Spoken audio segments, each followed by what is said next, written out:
Hey everybody, it's Maniac for Bricks. I'm gonna try to talk quiet because it is a late night stream, but I wanted to do something for an upcoming video. And maybe if I don't do it well in this live stream, I can make it up for that video. So there's where you guys come in.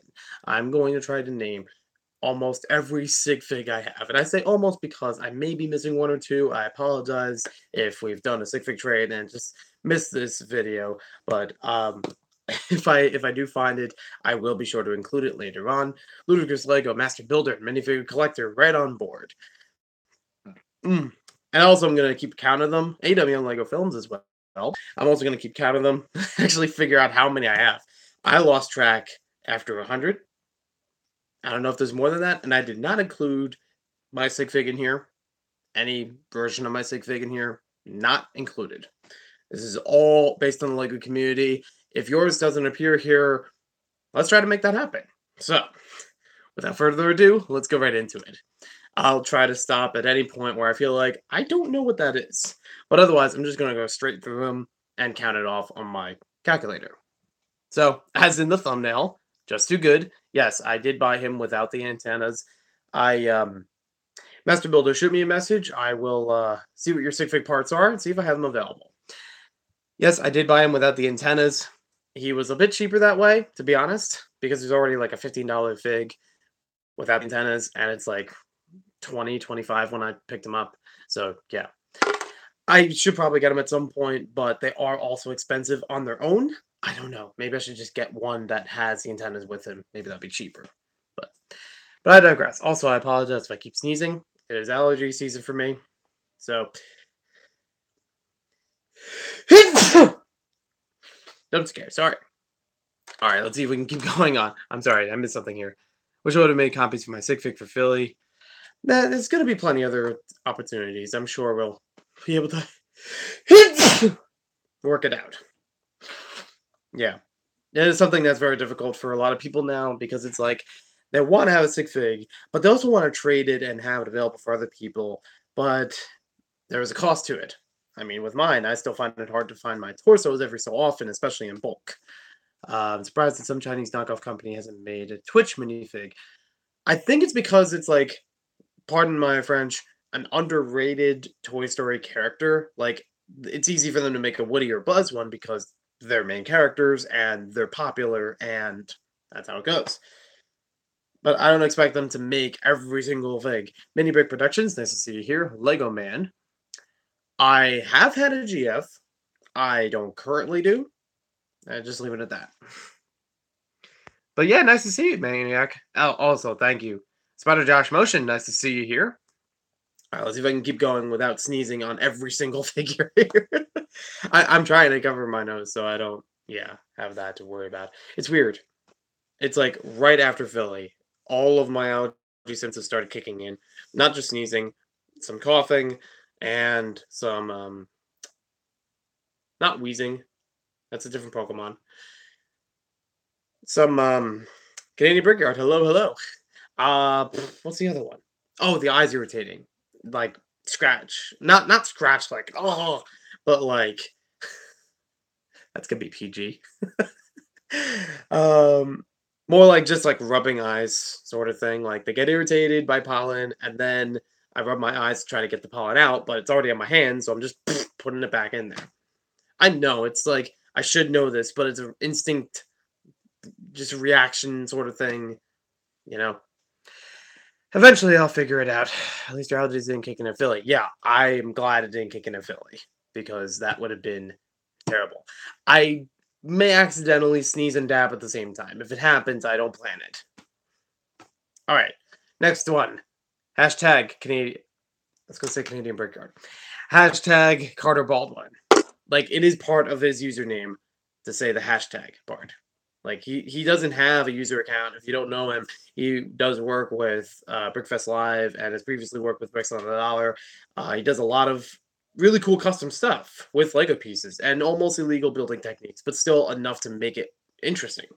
But yeah, he is always mentioned as a hashtag Carter Baldwin when you see something that he's created or worked on. I believe this one is Brick Fam. I don't remember if there's any numbers. I'm gonna mess that up with a bunch of usernames if there are numbers with them. I'm sorry. Except Ginblade 8304. How can you not remember that one? You read the parts needed. I don't know if it. Oh, SIGFIGS light bluish gray spiky hair from Ash from the Ninjago Battle Pack. I'm gonna have to screenshot this. Sorry, my hands are gonna go all over the screen now. Oh wait, no, stop messages all over the place. Okay. Let me go back a bit. Okay. Awkward screenshots of myself so I can get your message and save it for later so I can try to work on that. I don't know if I can pull out a lot of SIGFIG parts or just regular minifig parts right now to figure that out, but I will do my best once I get through this crowd. I took them all out of the beach town and I include the ones from Philly Brickfest in here. Again, I hopefully didn't miss anything. So the count is 3. Okay. I'm behind on the calculator. I'm trying to do all at once, and like anything, it all flops. Big Mystery, nice to see you here. Keep telling you you're not a dying channel. No, you're doing okay, man. AWM, I'm really looking forward to more stuff with you. For Twitch, what's the deal about the antenna? I bought it used, incomplete. It's supposed to have green antenna on them, but for some reason they weren't there. It actually made it a little bit cheaper to buy that figure, because mostly I wanted to buy it for Just Too Good, but also it does work for Toys R Us, Toy Story Fig. But if you try to find the antenna themselves on Bricklink, they're almost as expensive as the figure, per antenna sometimes. So I'm like, I don't know if I want to buy them. I don't know if I should just get the dark red ones from Galaxy Squad and paint them green, because those are more common and usually cheaper because of it.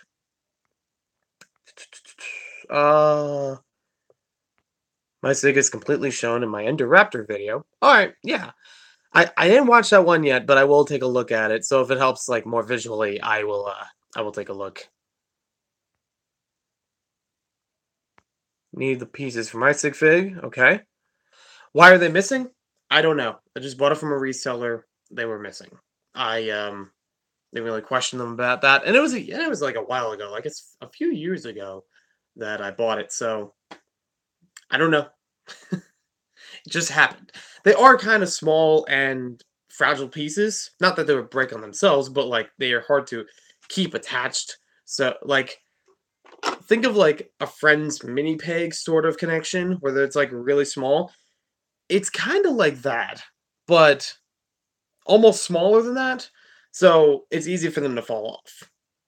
That's the best I can say. Again, because I have the Galaxy Squad figures with the same antenna, that's how I try to understand that. Yeah, they attach on there separately. That's what I mean. Like you could buy them separate, but it's expensive because it's only with that figure in that color. Oh, nice. Okay, that's also very helpful. Thank you guys for informing me about that. I want to get 75 suds, but I have 51, so I'm going to search sets to give away. Giveaways, in my opinion, aren't going to boost when you only have 75. I'm sorry. It's a great idea, but you really, if you get a rhythm going, that's going to be more helpful to get more subs early on.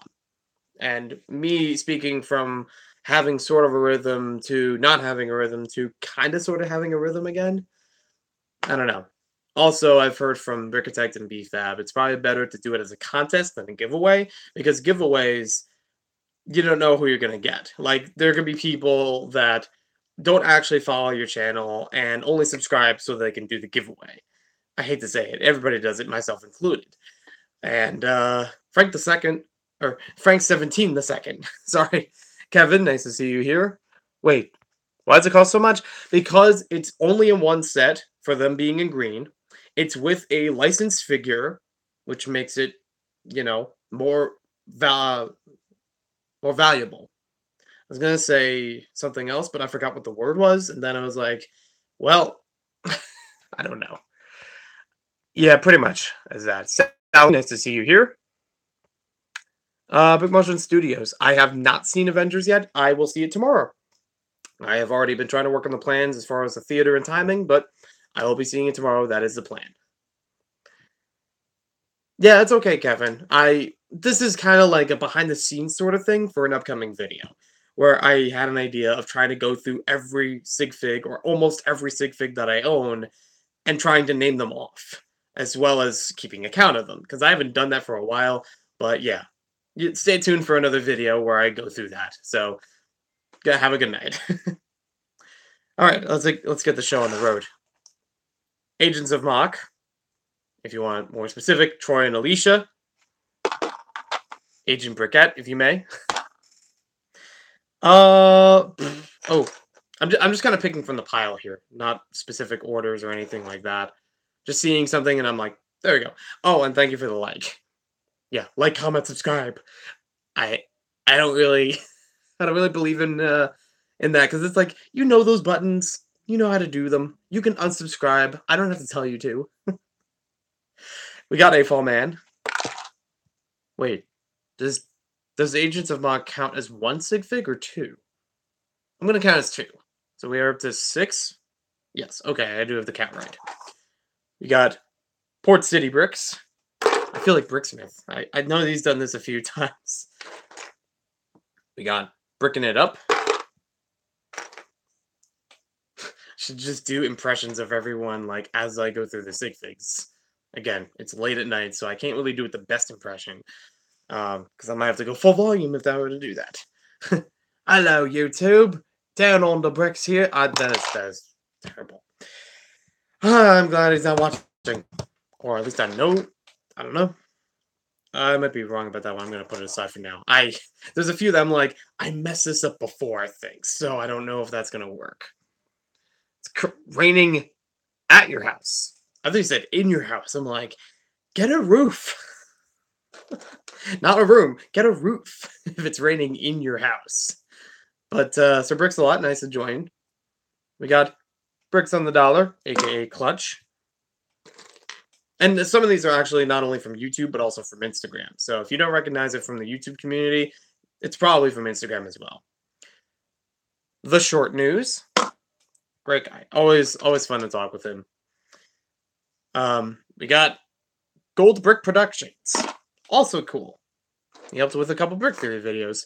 This was supposed to be Brick Vibe, but I'm missing the head for him. And I know he does have an actual sig fig now, but still, I don't know. I'd still want to make a monochrome. I don't know if that one counts because it's incomplete. I'd have to find the head if I was going to put that together. Or find something very close to it. Did I miss something? It's important to be with you all. Kyle, nice to see you. I didn't get to see that much, but I already have to go. That's okay. Like I said, this is behind the scenes for an upcoming video, so you're not gonna miss much. I'm gonna wrap this up in a shorter video later on, where I want to do something special with naming all the sig figs, as well as counting them. Audrahan, aka Brick Dragon. We got BSB, Big Sue Bricks. I forgot what it was for a second because I'm used to his the abbreviation. That's the one. We got Bricks Anywhere. Anywhere? Anywhere. I thought it was everywhere for a second.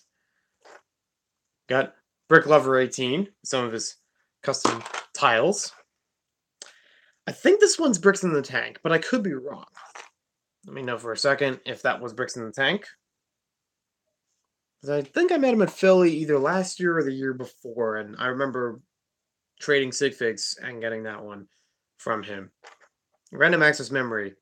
It's incredible. Yeah, exclusive. I don't even know if it's going to stay on the whole time. Brick Lover 18 is wearing pants. They're yellow pants. It's a classic joke. Classic joke. Look, I didn't change my sig fig to be shirtless yet. Some people know what I'm talking about. Texas 123. Again, I'm going to blank out on the numbers on these. I still know it's Texas. That part I got right. Capital T, E, capital X, A, capital S, and then the numbers. Yeah, I'm not shirtless for this video. Even at the convention today, I was like, this is okay. I don't need to show about the shirtless, be it in person or there's like a I don't know if I want to call it a demo reel, but like a couple of videos I handpicked for the convention. I had Missy. That's also how she goes. All right, Master Builder. See you later. We got the one, the only Mardi Gras Man 2-3. The backing force of I should probably grab him next and find him. There we go. Backing force of Brickstar. We got MD Brick MD. We've got. I think I might actually have 2 or 3 copies of him because I've definitely seen him before a few times. Brick Jams. I do apologize. In the Philly haul that I recorded, I forgot to mention that he offered me a Tupperware that was full of Bionicle parts, had Hero Factory parts, it had Galador parts in there. Actually did help with the Galador parts. So I forgot to mention that in the video, but I did put in the pinned comment. A big thank you to him for, all that for free and the case, which is good because of He Who Shall Not Be Named, I used to have 2 like secure Tupperwares. I only have 1 now before Philly, and yeah, that guy had the other one. He borrowed it in the way that Homer Simpson borrows things. He borrowed it to hold a bunch of stuff that we were transporting one night from Warminster Brick Shop a while ago, like months and months ago, and then never gave it back. And even in there was a couple of my stuff, which I was able to get 1 or 2 things back, luckily. Brick Worlds! I don't know if I have your. I don't think I have your sig fig, if it's even a round thing. Oh, hey, I should have done Mardi Gras Man for 23. His favorite number. But next up, we're doing Cat Lady Bricks. Oh, now there's like a bunch in a row that I'm picking that are from the Philly gang. Or Philly Hall, I mean. All in the Philly gang. What am I talking about? Brick Rookie, nice to see you here. Alright, have a good night to Bricks a lot. Well, at least I'm not getting sketchy. If your internet is sketchy, that's a whole nother issue.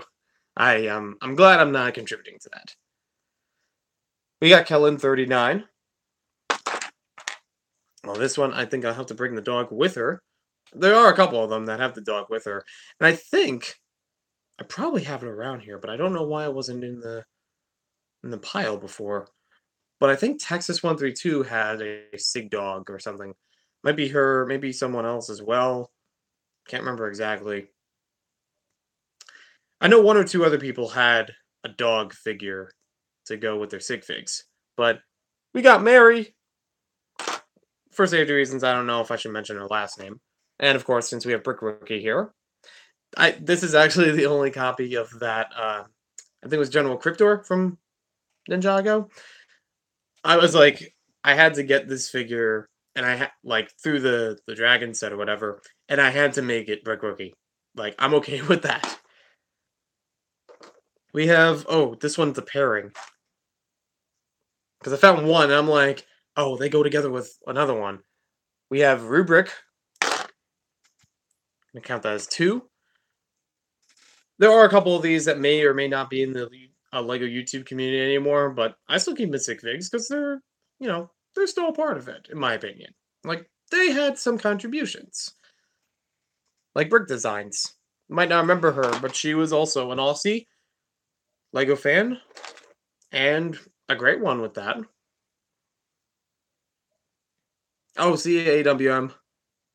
NCS Productions, nice to see you here. Pufferfish Studios. You would think he would have a Pufferfish. I mean, he made this way before the Ninjago movie, so I don't know. We got. Ooh, what happened to your hair, N-Talk? Oh, this one I'm just saying in the before holding it all up. We have N-Talk. I'll fix that later. We got Jay the Surfer or Jay Surfer. Although I don't know if it counts now that he has a different hairpiece or if it's just cheaper. I'm okay with that one for now. We also have Ms. Brickzar. Luckily, I do have another Wonder Woman figure, so that was okay to swap out parts for that. I thought they might be bricks in here, but I don't see him. Huh. I thought I made him a while ago. I think I made him at one point, and I made not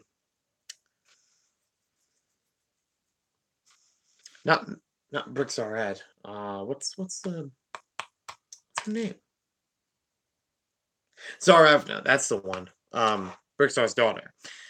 I had the whole family as far as the SIGFIGS at one time, except they might be bricks didn't have the printed torso or the sticker on the torso or whatever which one it was. But I guess those I don't have now. I may have reverted them back to the other figures. This one, I don't know if I have the original still or if I again parted that out and or put it back together with another fig.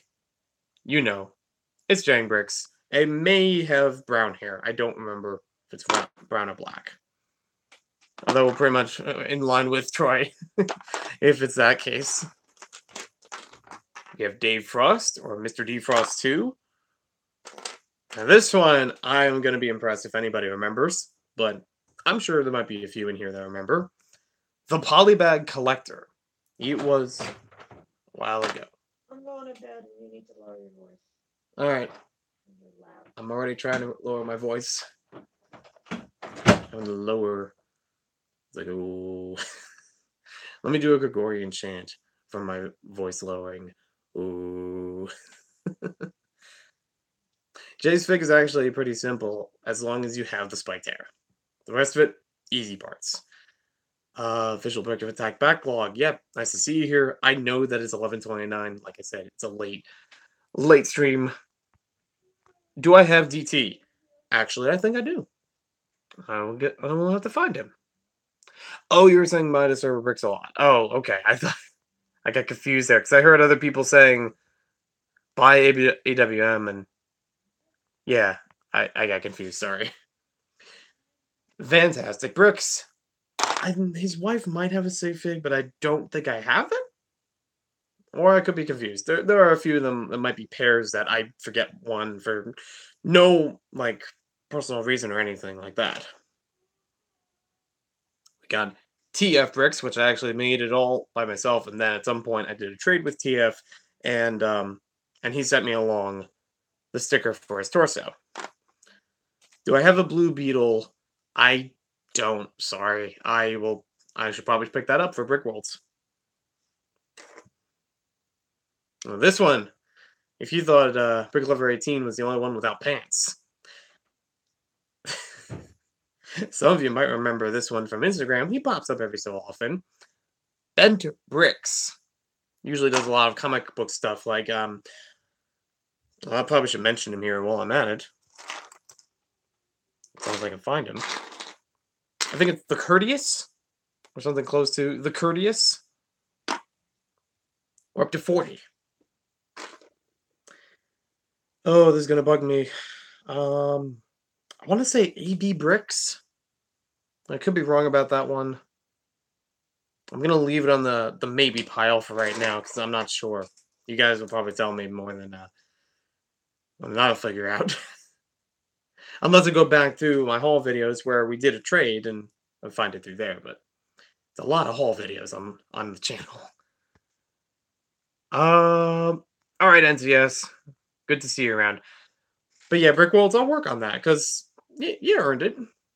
It's not that I have anything against a Blue Beetle, there are some superheroes I need to be more familiar with, but, hey, I got Just Too Good more for the SIGFIG than for the Twitch. Just kind of, like, worked as both, but, like, I don't care much for Twitch as the Toy Story character, just have it as the Just Too Good figure. So it could be the same way here with the Blue Beetle. I'll just say it's Brick Worlds. What Batman villain? Or some DC villain. I could be wrong. Legger Freak. That was a recent one. We got Spirit Particles. This is actually going pretty good so far. We got Lego Flash Pants. I also may or may not be whispering now. So I do apologize. It's just shifted tone.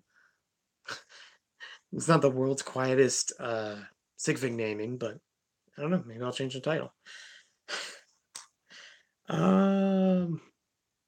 There was a third one. What happened to her? Again, I might have taken the third. I might have taken one apart. Where's a pink mug? I don't know. Should probably find that. I'm sure I have it around somewhere. Yeah, he's definitely unique. I'll give him that.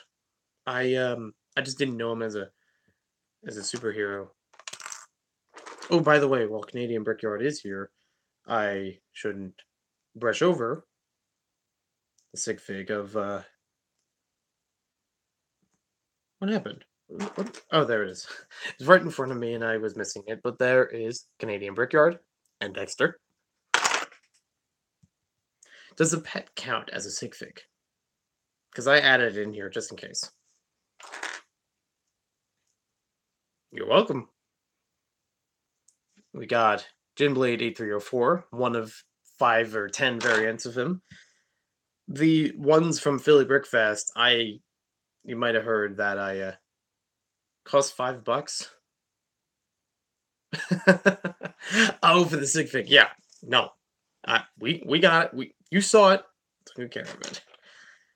But yeah, there's another one here that I may have like parted out from a collectible minifig and then parted back into it sometime later. But these two were sent with a trade with 3 big friends. There is a third one. I just have to put it back together. Lego Man 130, if I remember the name or number correctly. We got Bricksomniac. I forgot I have to go back to the whispering part. Currently, I have every one of my SIGFIGs standing on top of a coin pusher mark. There's starting to be yeah. I wonder if Brick Adjuster kept making videos, if he would completely overtake the Tower Bridge, because they're all supposed to be on the top level and even on the suspension in the middle, but and like along the sides too. I don't know if they would have trickled down the entire bridge as well. That'd be quite a lot. I could be wrong, but this one might be Bricks Unbound. You guys can let me know in the comments. I'm not sure on that one. Wish I had more YouTuber sig figs too, but I don't think I could afford. No, yeah, that makes sense. Brick Worlds, no problem on that. We did mention DT Nuclear Studios, and I do have him. Buy him. I'll add him to the pile. I may or may not have miscounting 1 or 2 figures, so I hope not. But we got. Let's see if I can do this in order. We got Brick Adjuster, since I mentioned him before. We have Brick Zapper. I may be missing 1 or 2 with the oh, Baby Bricks. There we go. And I'm blanking out on the name. I'm 23 years old, and I've been doing Lego since 3. I really don't know when my earliest Little T. Thank you. I was thinking maybe, but I was like maybe confusing with something else. Lego Man, I am maniac for bricks. That is me. Okay. Nope. There we go. Now I added them all in. We got Darth Hall. We've got Cave Bricks, if I remember correctly.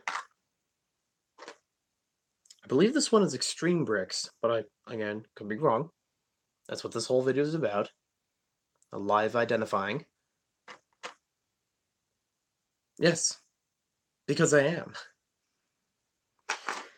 Yep, it works. This one, I I do love it. It's I'm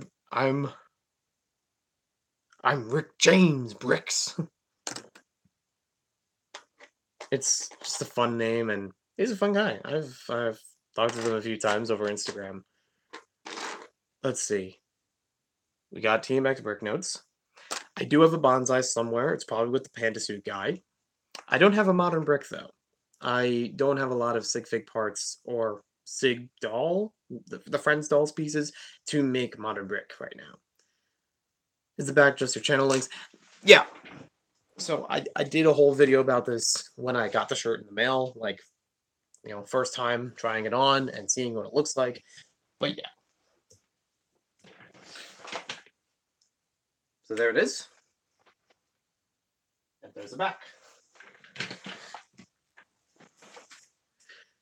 Do I recommend Teespring? It is pretty good. Like, this was really good quality, and I've been wearing it for a little while now, like 2 conventions at this point, and I haven't seen any fading or, crazy marks all over the place or anything like that.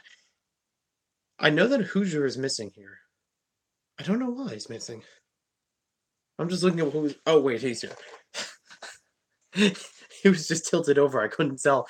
I just saw a red hat, and it's Hoosier. We've got Brooklyn Bricks. We've got. Oh, I should probably find the pair for this one as well. And I don't know if there's a third one now with their children, or fourth. More of them. But we have Bricksmith, and I'm just thinking of the real name, Brittany. I'm blanking out. I'm blanking out real now. Bricksmith and Mrs. Brick? Oh, we're up to 64. Do I have any siblings? I have an older brother by 2 years, younger sister, 6 years. Bricksmith has my torso. Yep. It's actually a couple of SIGFIGS that have your torso. I forget. There was I think the kid vlogger. He's not in this pile, but I know that he had your torso a while ago. I don't know if he's still active, but I thought I had his SIGFIG in here. Again, don't know where he went. And I may or may not have had 2 versions of Bricks for Chris, but I'm sticking with this one since I did buy the torso specifically to make that version, and I like it a little bit better. Feels more classy. And I also need the other one for the jazz player. I I don't mind that there are SIGFIG parts from the CMF line, but I kind of want like multiples if that's going to be the case. So that way I have the CMFs and I have the SIGFIGs. I don't want to tear them between parts of them. Free stuff is nice. Wait, what's up? You have Brittany Starshine. Yep. I was trying to think of the Lego YouTuber's name for it. I don't know if there was one or if still is one. Do you have any videos with your SIGFIG in it? I may have the parts to build it and add it to my collection. Oh, for Canadian Brickyard. Oh, he has a whole bunch of them actually right now that have been in his like a handful of videos he's done recently actually. Like some of them for the stop motion videos. He did one for the announcement about reaching a certain subscriber mark and probably a bunch before then. I don't remember if he did one with all 3. I don't remember if Dexter was in some of them, but Dexter's one part, so he got that. And what's that? If Maniac Progress would make me a mod, so I can link the video. Oh yeah, why didn't I do that before? Also, why is your name disappearing? I don't know why I can't make you a mod here. Because it's showing me report, remove, put user in timeout, hide user on this channel. I don't want any of those things. I want to make you a mod. Weird. But you should be able to if you should be able to still show go to channel and just check out Canadian Brickyard. It might be a little easier for that. I don't know. Oh right, he did mention part numbers. Okay.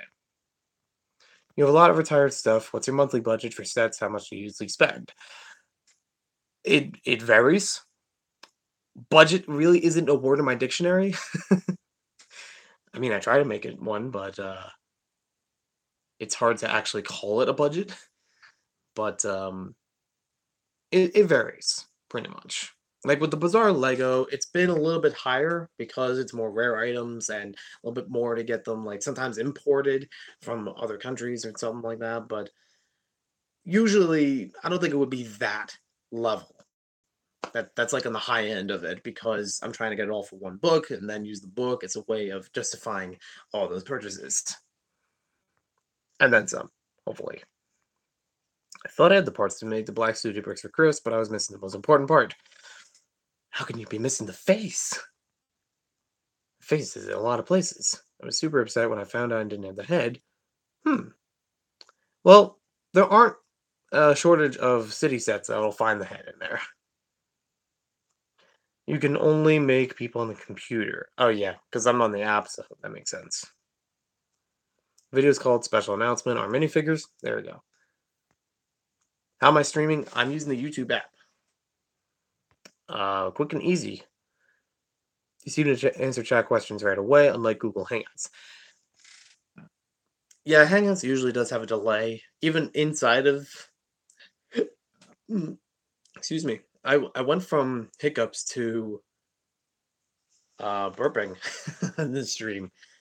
But yeah, Hangouts does usually have a delay, even with each other in the Hangouts. Come on, YouTube. I don't know what else to say here. I don't remember the kid's name. I think it might be Ian, but I could be wrong. But this is the kid who started up Brickloot, and I did a SIGFIG trade with him a while ago. Or at least I could just call it Brickloot.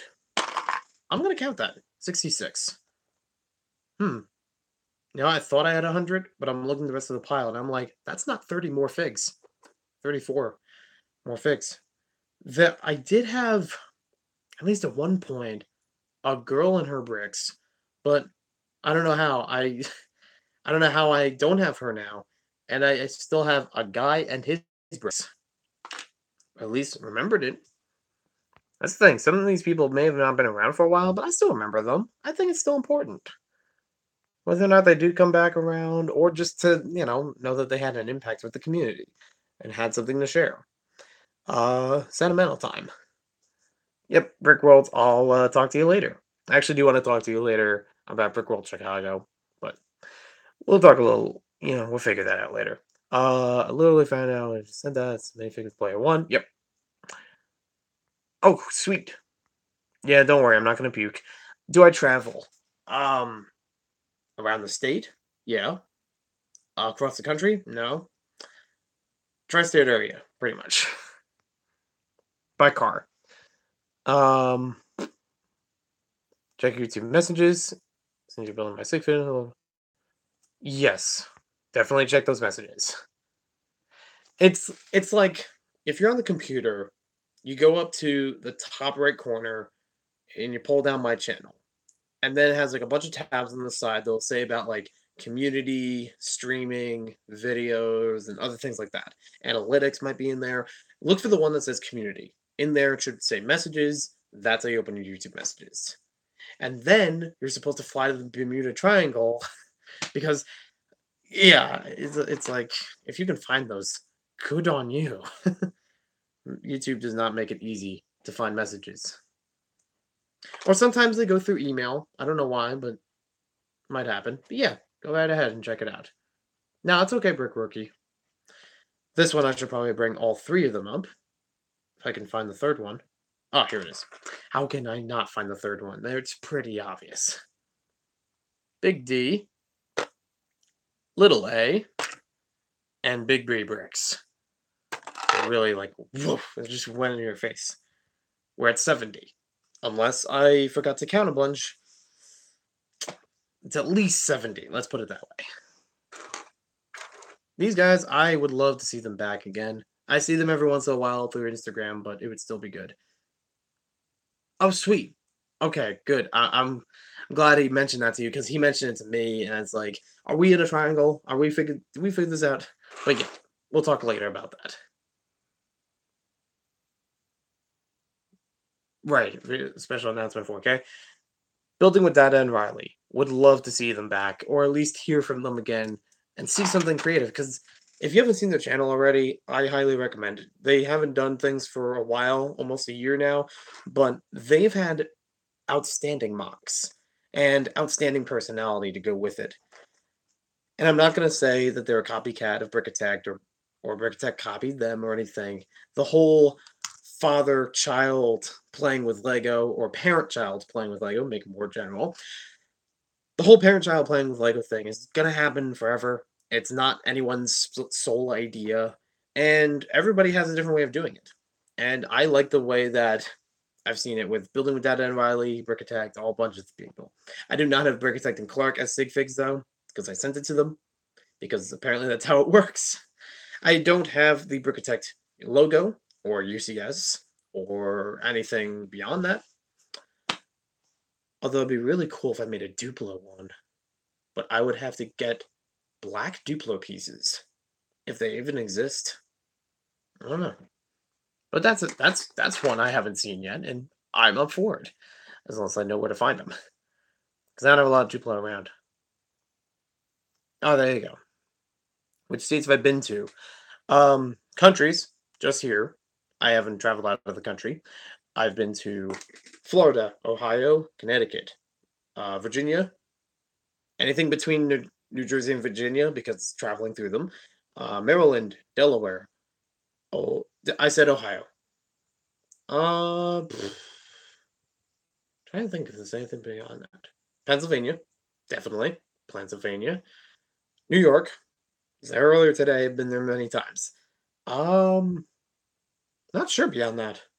That actually would be. I used to do that. I used to keep track of them in like middle school or something. But yeah, I should actually get a map and like color it in or something. Be like, this is all that I've covered.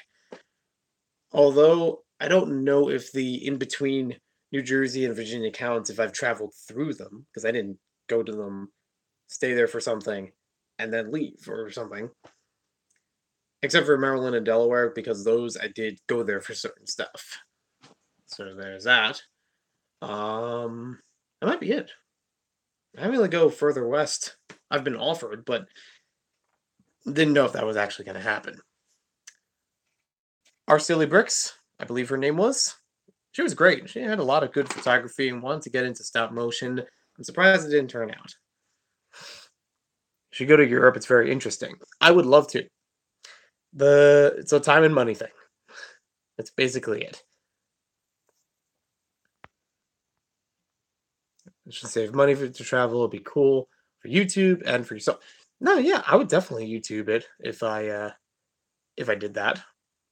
I mean, I still have the video to work on for today from Shock Culture Con. I got everything recorded, just a matter of putting them all together, splicing some bits, because at the end I kind of rambled about the experience, but hopefully it's still kind of entertaining. Um, questions, I love it. 100 questions. Oh, I don't know if I could do 100 questions. A question per sig fig. So you have 71 sig figs. You have to do a bunch more. I think this one had a number with it, but I could be wrong. Or not remember the number at all. Galvin Gamer. That part I remember. I'm going to count that as a win. We got the Brick Maniac. That's to be related to Maniac for Bricks. Pure coincidence. Brick Lover 24 was the same way. I thought I had him, but I may have, again, parts might have been scrapped or something. Or I just know I have the parts, but I never put them together. Either way, he's not built. Meadows Musings, another great channel.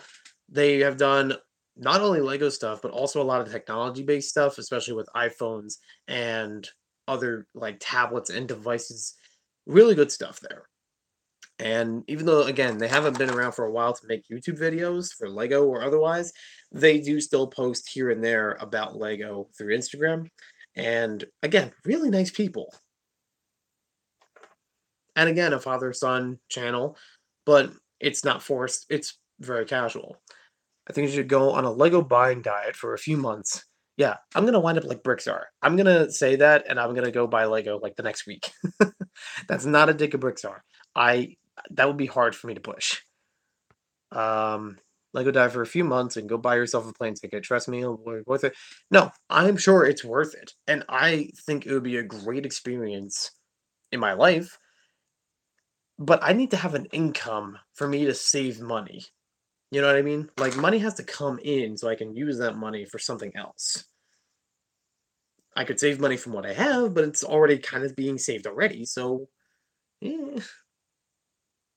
No, I definitely would love to explore. I mean, I've already done enough exploring, and I could definitely do more exploring just in my tri-state area.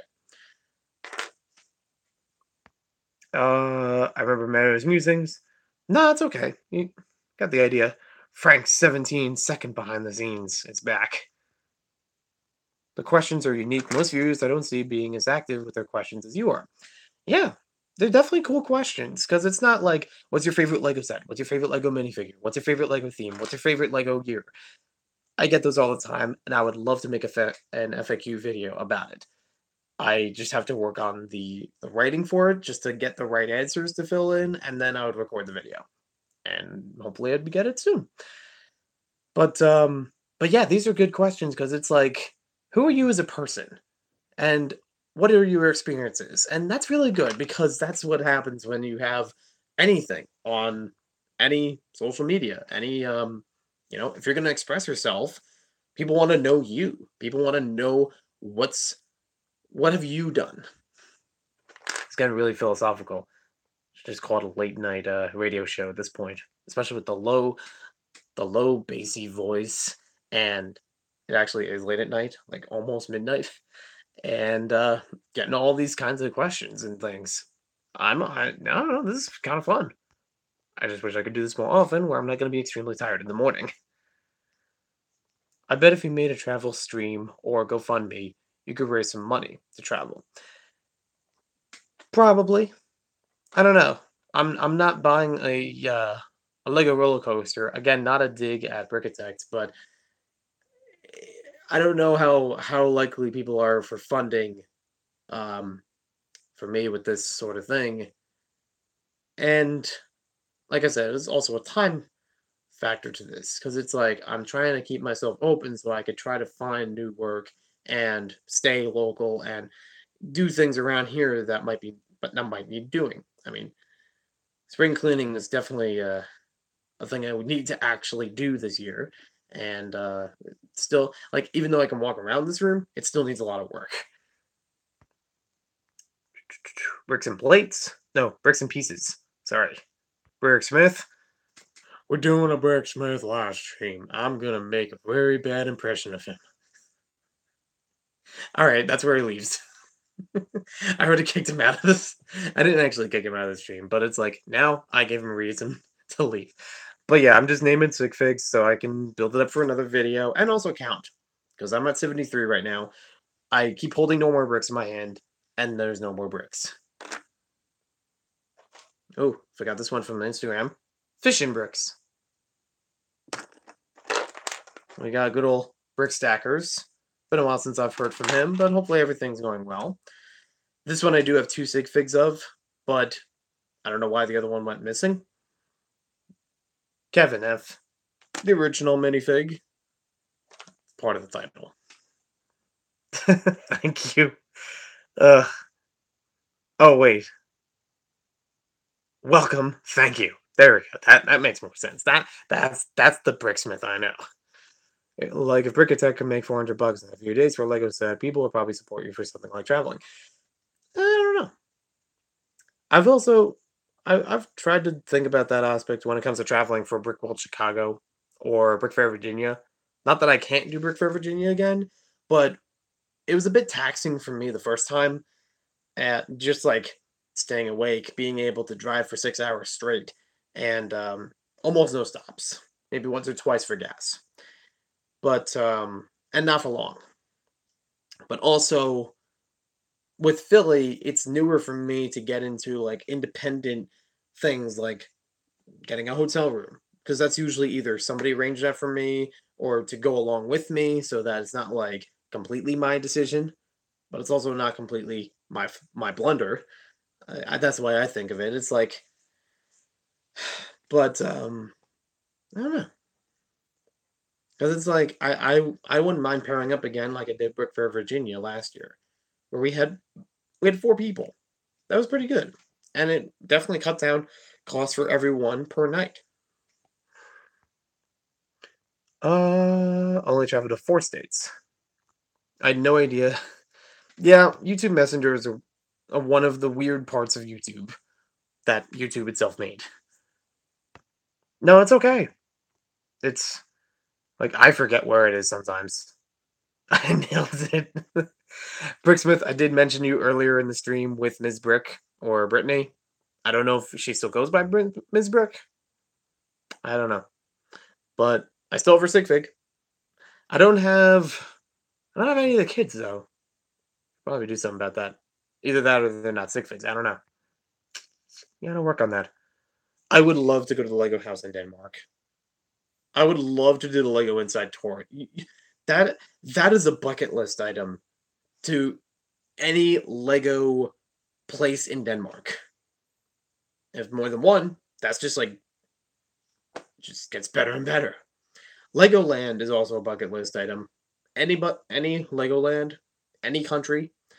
Uh, the most likely, most suitable would probably be Florida because that's at least on the east side. Fly right down, hang out with Bricksmith. Maybe, hopefully. I'm not just saying that because he's on the stream. This is why I made the special announcement video. So many YouTubers have no clue. Yeah, it is an easy thing to miss. Even Brick Vault and the Brick Show messaged me. Oh, nice. I haven't heard anything from the Brick Show in a long time, as far as messaging goes, but I messaged them first, and I was a naive little kid. Didn't really carry anywhere, though. Luckily, Brick Show messaged me 3 days ago. Ooh, okay. That's gonna be amazing. Let's do. Maybe. I don't know. It's a thing to think of. I actually do want to bring up something as a potential might happen with Maynard for Bricks in the future that came up today and kind of was sitting in my mind back burner for a while. And I thought this might work, but I also feel like, well, I'm in the Lego community where there are other builders that are way better than me, not just by me putting myself down, but like, no, they do build better. I would not be able to build like Jurassic World or anything like that, like Haley did. Oh, by the way, while I'm at it, they're still here. Haley Bricks and Brickanic. Brickanic? Brickanic. I'm never gonna get that right. Sean. It's Haley Bricks and Sean in my book. 79. Cool Kid Bricks. 80. And Dave, I did mention you earlier. I did go through your sig fig before. Went to Florida. Nice. The last time I was in Florida, and the only time so far I've been in Florida, it was when I was in either third or fourth grade, and our family got to go there as a trip to Walt Disney World. So we pretty much went for like almost an entire week, and we knocked out a park a day. It was a lot to do, but we still got a lot done. And admittedly, though, I never went on the Tower of Terror because I actually thought it was that terrifying. Like, it was not just my decision, but also my brother's decision because we were like the kids that were like, "Yeah, do we want to do that?" We're both like, "No, nope, not nope." I did chicken out of Mission Space because my dad and my brother went on Mission Space. I chickened out of it because I was like, I don't know exactly what it's about. And then when they walked out and they explained how it went, I was even more terrified at the time. Where they were like, "Oh, we had a spaceship and it was hanging off a cliff," and like, I'm like, "No, I'm glad I missed that." I was as a kid again. Like now, I would love to do that. I would be okay doing Tower of Terror. I think that would be a lot of fun, and I probably hyped it up more in my head as a kid than it probably is. Um, we didn't do Splash Mountain, but we did do Space Mountain, and we did do is it Thunder Mountain? Be Thunder Mountain. Like the Wild West kind of it's a trifecta of mountain roller coasters. Even though Splash Mountain isn't a roller coaster, it's a log flume. Yeah, I don't know. But you know that there's like 3 mountain-based rides. Space Mountain, I definitely remember. Like it's weird. I have photographic memory of my time at Disney, even though it was that long ago. And it's like I could bring that up real quick. When I said Space Mountain, I remember seeing flashes of the support beams and being like, I gotta throw my heads down because you can't because in that ride you're inside you can and like it spirals around for a lot of the track. You can't keep your arms up. Like you will hit right into support beams, like right over your head.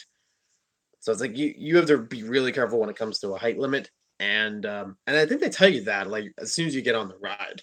I even remember like the starting point of it, like going through like that lighted tunnel and things. Ah, it was so good. I did do Tomorrowland. I We actually had not fast pass, flash pass. But yeah, we were able to go through lines a little bit quicker because of that. Even though there were a couple of them that I don't know if we couldn't or we didn't know exactly how to or it wasn't an option. But there were a bunch where it's like, oh, we're almost at the ride. Oh no, there's a whole nother room with a queue line. Like a zigzag queue line. Yeah, that fun times. Even with all that waiting in line, I don't remember any single ride taking as long to get onto as the Six Flags Safari only a couple years ago. It took us 2 hours in line to get onto there. Because a lot of time it's like you have the travel that's through the enclosure and you have like this dropping off point that's like halfway through it. Or it's like you travel through for a bit, you have to watch out for animals because they can run right in front of cars and things like that. But it's like operated by the staff. And they do it at a certain pace, like certain speed for everything, a certain path to follow. So it's like that's gonna take some time before that next Jeep comes back around. It was still fun, but I wouldn't really do it again, especially for the long line. Like the long line did not justify the ride. It was still good, but it wasn't that good. I'm great friends with Brick Show Brian, nice, and Mod on Brick Vault, nice. Maniac in Europe.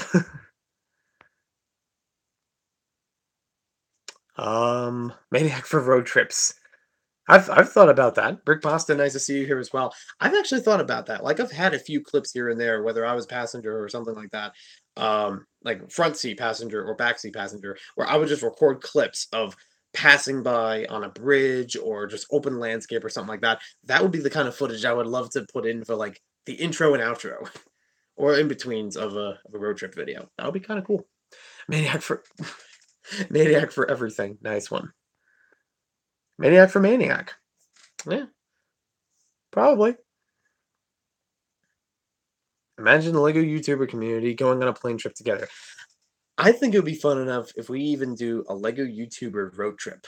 Like a whole bunch of us in like this tri-state area. If we were somehow able to get all of us together to do a road trip, that would be amazing. Like hitting up different spots, Lego and not Lego related, but like planning that way in advance. And because I don't know if I would be in the planning department. But but yeah, that would be pretty cool. I I'd say the closest thing I have to a Lego community road trip was Philly because a couple of us with like Kevin Hinkle, there was Damn It Dan. That's not officially his name, but that's how I remember him. There's Damn It Dan, and then one of the guys from I think BZ Power. We kind of did a road trip out of the convention, went to get authentic Philly cheesesteaks, and it took us quite a while because of the traffic in that area. But I kind of count that as a mini road trip. Like it was still pretty local, but it was still took us a little bit longer to get back and forth, and kind of had its own adventure to it, where we had a lot of fun talking about different things, catching up on Lego stuff here and there, and yeah, it's pretty cool for that.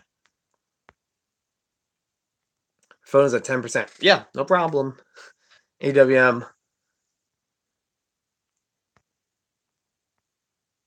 Really confident. I try to be. It's I don't want to say it's completely a front when I do stuff on YouTube and people say, "I have some personality," and it's like, thanks.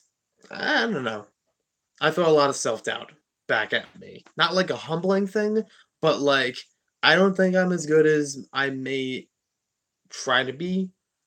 I don't know, but I mean, I at least broke out of my comfort zone a little bit today. Actually, got to talk to people at the Shock Culture Con. Didn't meet them before, but still had good conversations with them. And I wasn't the only one talking about just Lego in it. Like they talked about their stuff that they do, whether it's jewelry or art or there was one guy that did like spray painting. not spray painting, but like brush painting. You know, the one that's like hooked up to a machine and you like spray it along. I don't know exactly what it's called, but I have his business card, I think, somewhere. Oh wait.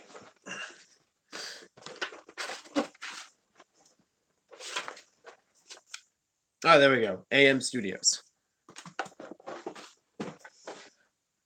But yeah, I'll mention more about that in the shot culture video. Um, but yeah, thank you. And he hides no shame either.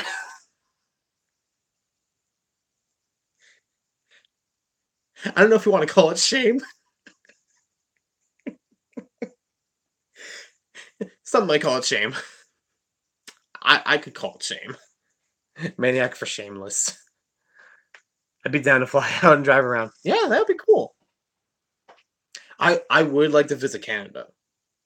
Throwing it out there, that would be really cool to go out to Canada at some point. I do kind of kick myself that when I was at Brick Fair Buffalo last year, when they happened to have it available there, like that was a 6 hour drive up for me. I could have went to Niagara Falls if I just took like a little bit extra trip for that. But I didn't know if the other person I was driving back and forth was really interested in that.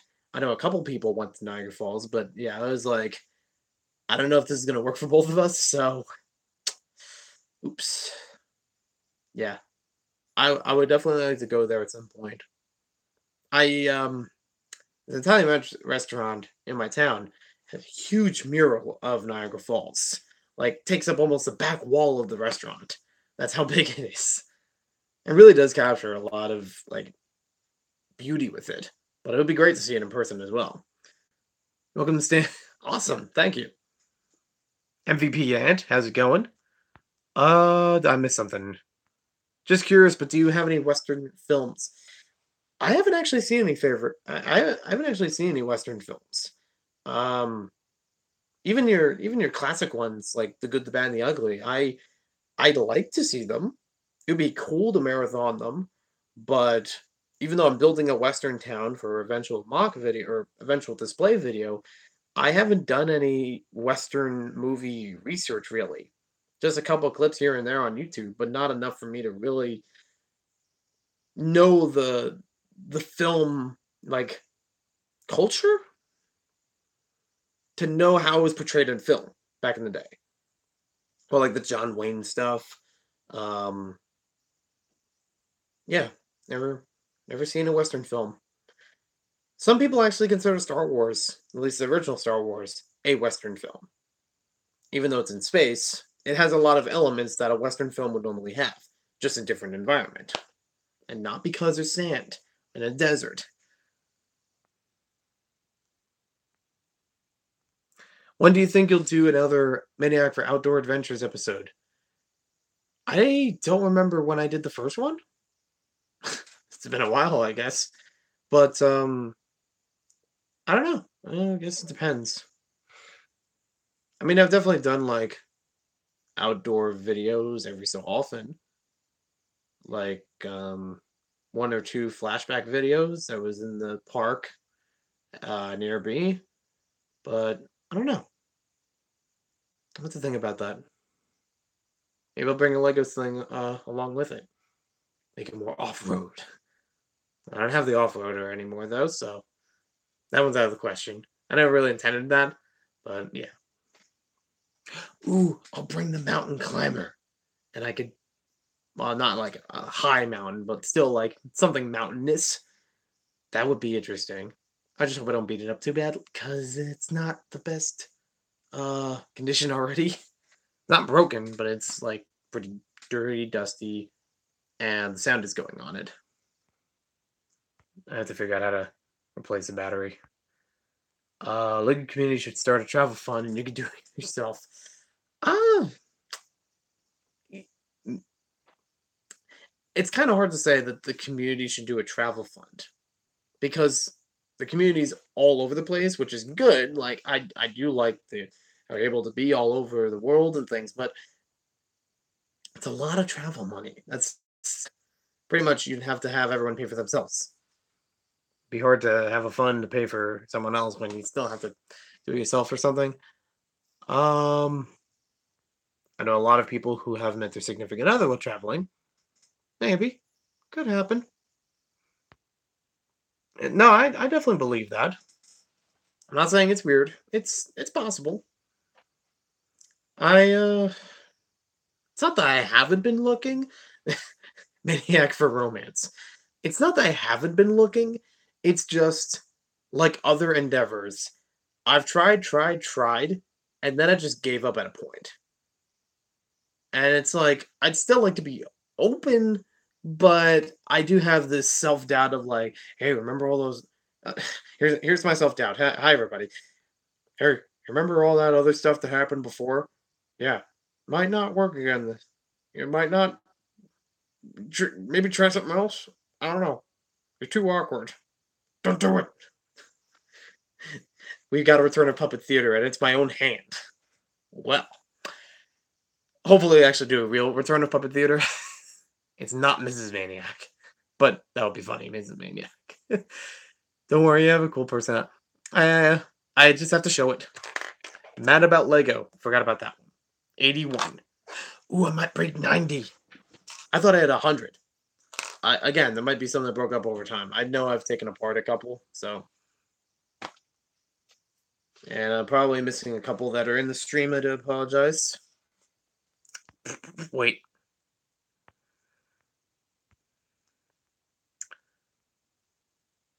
Good, Bad, and the Ugly is a fantastic film. Yeah, that I've heard, and I just have to go and see it. Uh, when you went out searching for a unique classic Lego product, that I think, yeah, that's the video I was talking about. There we go. Yeah, that was supposed to be more skit than outdoor adventure, but I don't know. That I kind of cringe at now, even though it was a couple months ago, because it could have done way better if I did it earlier in the day, first thing. Because by the end of the video, it was getting sundown, and I was like, I just do one take and get it over with. Because at some point, the camera won't record anything. Um, and if I actually planned out what I was going to do throughout the whole video. Because at first it was like, let me just get a couple clips that are around the park, but still have this adventure feel to it, like going through the forest or whatever. And then I splice it all together later for the video. I didn't really have a plan of this is going to happen, this is going to happen, this is going to happen. And sometimes it works without a plan. This time it was like, it never really led to something, or really was difficult to lead to something. The IBM ThinkPad joke was kind of cool, but I don't know if it really caught on with people. I think they still make ThinkPads even. I don't know. I thought it was old. I thought that would be funny to like try to look for something that is ancient technology or through ancient technology. I don't know. Yeah, not really sure on that one. And it actually took me several tries for like the airdrop of the package, but I tried.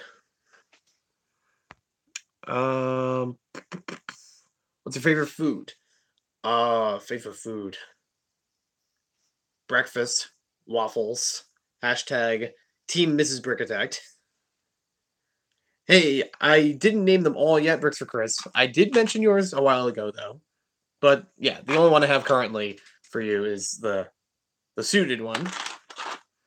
I meant to mention Brick Vibe, but what I have for Brick Vibe, I haven't finished. I don't know why I didn't find the head yet. But yeah, I know he does have an actual sig fig, but I don't know. I wanted to make the monochrome anyways, but I thought it'd be funny to work as both. I'm currently up to 81, and I keep having tangents. So yeah, forgot Howie's stuff.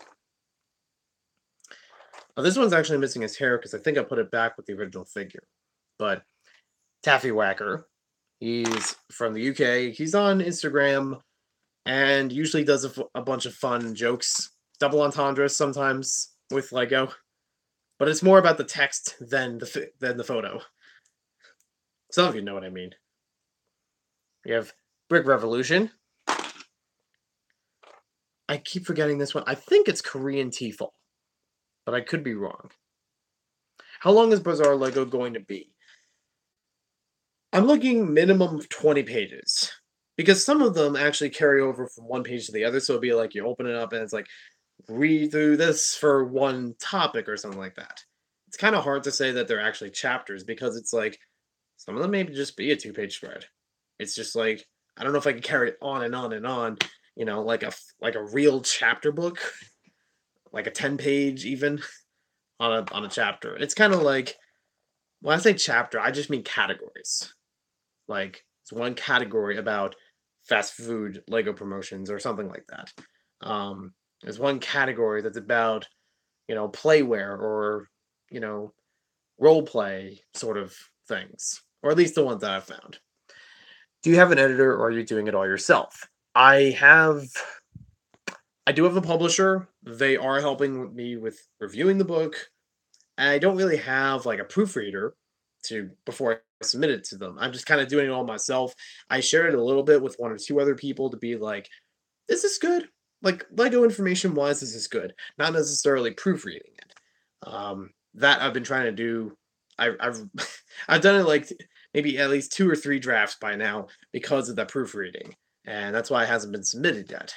I also had to add in a little bit more information as I found more things over time to carry on with the things I already wrote. So it's like, great. It's like I have to rewrite the whole thing. Um, Later this week, I'm going to start labeling 2x4 bricks with SIGFIG names. That's a good idea. Actually, does sound like a good idea. I've always wanted to write, but it's hard to come up with stories. If you have the imagination for it, it is really cool to read people's stories. I used to try to write stories. I used to write poems. I used to write short stories, but not like because I couldn't like carry it out that far, or the writing style just couldn't like get too deep with it. Now, I don't know. Not that I'm not a literature person, not that I'm not a fiction person, but it's like I don't know if that's something I would really go on to. I mean, other than the bizarre Lego book, I I'm not sure what I would write. I want to write something that's informational, something that I could offer as like this would be good to know. This would be interesting. Not that I can't write fiction where it can still open up at things, but And good night, Bricks for Chris. Maybe you could do a stream where you just make a story. It's possible. I think it's Lego Lady 21. I don't know for sure though, but I'll have to look again at that. I'm gonna call it 85 there. I could try fiction. I remember once or twice trying to write Lego stories, but they were all pretty cringy, pretty dated. Remcar, nice to see you here. We're almost done with this list, by the way. Ocean Brick Fire, OBFD. Or is it Ocean Brick Fire Department? OBFD? I usually call him OBFD. So, 86. Brett. Oh. Great way to introduce him. Brett Wilson. He is from Instagram. A lot like the Courteous and Bent Bricks. Does like comic style posts with Lego. He also does run, I believe he also runs. Ooh, just kicked the Simpsons roof. By accident, mind you. Technical difficulties. Technical difficulties may include my behind in the shot. Alright. I believe he also runs Stuck in Plastic, but I'm not entirely sure on that. Don't quote me. Oh, I forgot from Three Brick Friends. This is also a part of Three Brick Friends. She's not the third. She is Mike's wife, if I remember correctly. It's either that or it's Eightfall Man's. No, she had a different face. Because I know I made Eightfall Man's wife at one point, because she's been in a few videos as the SIGFIG, not her himself, but the SIGFIG. And I don't remember if I still have it. I know I had, where I went.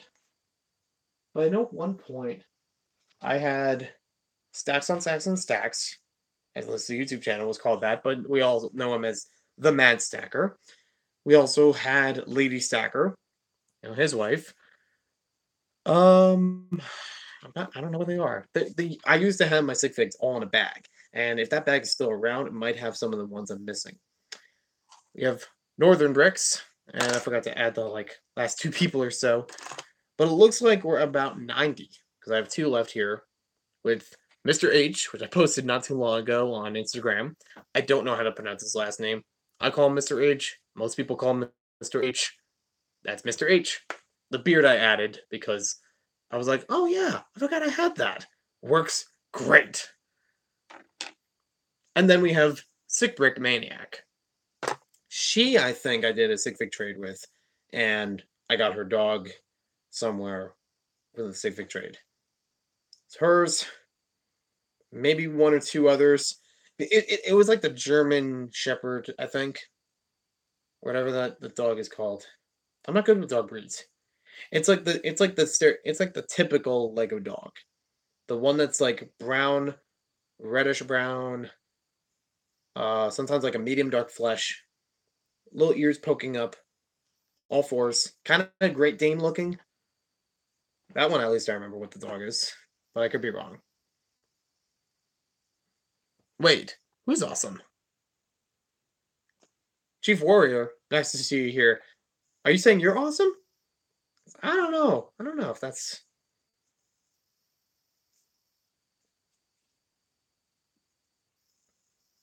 There we go. You're awesome. No, seriously, thank you. I'm gonna go my fingers again. Fritz Stick. Welcome to the stream. And I think that might actually be it. There's still a handful that I couldn't remember or couldn't remember entirely, so I kind of left them on the side for now. I'm pretty sure Mrs. Brick was the name for Bricksmith's wife in the community. And I think I got Extreme Bricks right.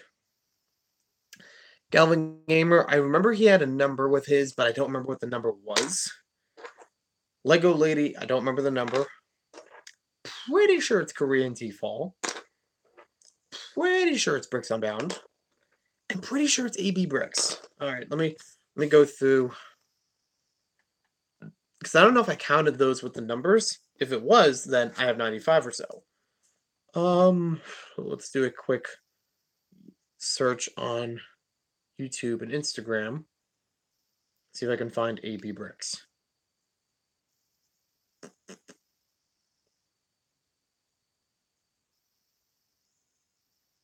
That's probably not the right channel.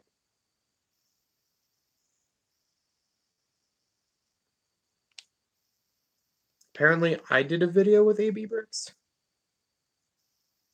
Aha! Okay. AB Bricks special delivery. There we go.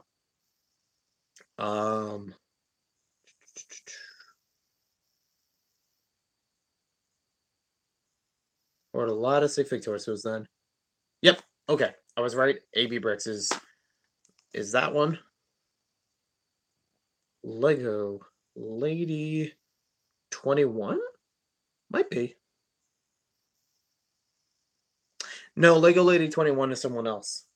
Okay. So I don't have her SIGFIG. Which one do I have here? Is it a Lego Lady? Galvin Gamer. I want to say it's like 5 something or something 5. I thought there was a 5 in it. Oh, Minifig Collector. I did have your SIGFIG for a while, but then you changed it. And then I didn't have those parts. Or at least not every one of them was available for some reason. So I will have to make that one. Because I think I used to have your old one with the genie. I was taking most of the parts. Then when you changed it over, I put the genie back in its lamp, in its bottle, whatever it is. I put it back with all those parts. All right, Lego Man. Thanks for all the questions. It was actually really cool. I don't know. Maybe when I do the frequently asked questions video, I might get more questions either from you or someone else, and it might be fun to explore that again at a later time. I've tried to do Q&As before on my channel 2 to 3 times, and every time it's failed. I consider it failed because at some point the questions stopped coming in, so I didn't know where to carry on the video. It's fun hearing my answers. Oh, thank you. I have another exciting stream Steam-related game mock for Bricks by the Bay. Nice. I'm looking forward to it. Nope, got it. I thought I missed somebody in there. Galvin Gamer is not showing up with a SIGFIG. I don't think it's in the community or it does a lot with the community, but I don't know. I still got him, like I said. Korean T-Fall. Pretty sure it's right. I'm trying to look through right now to find out.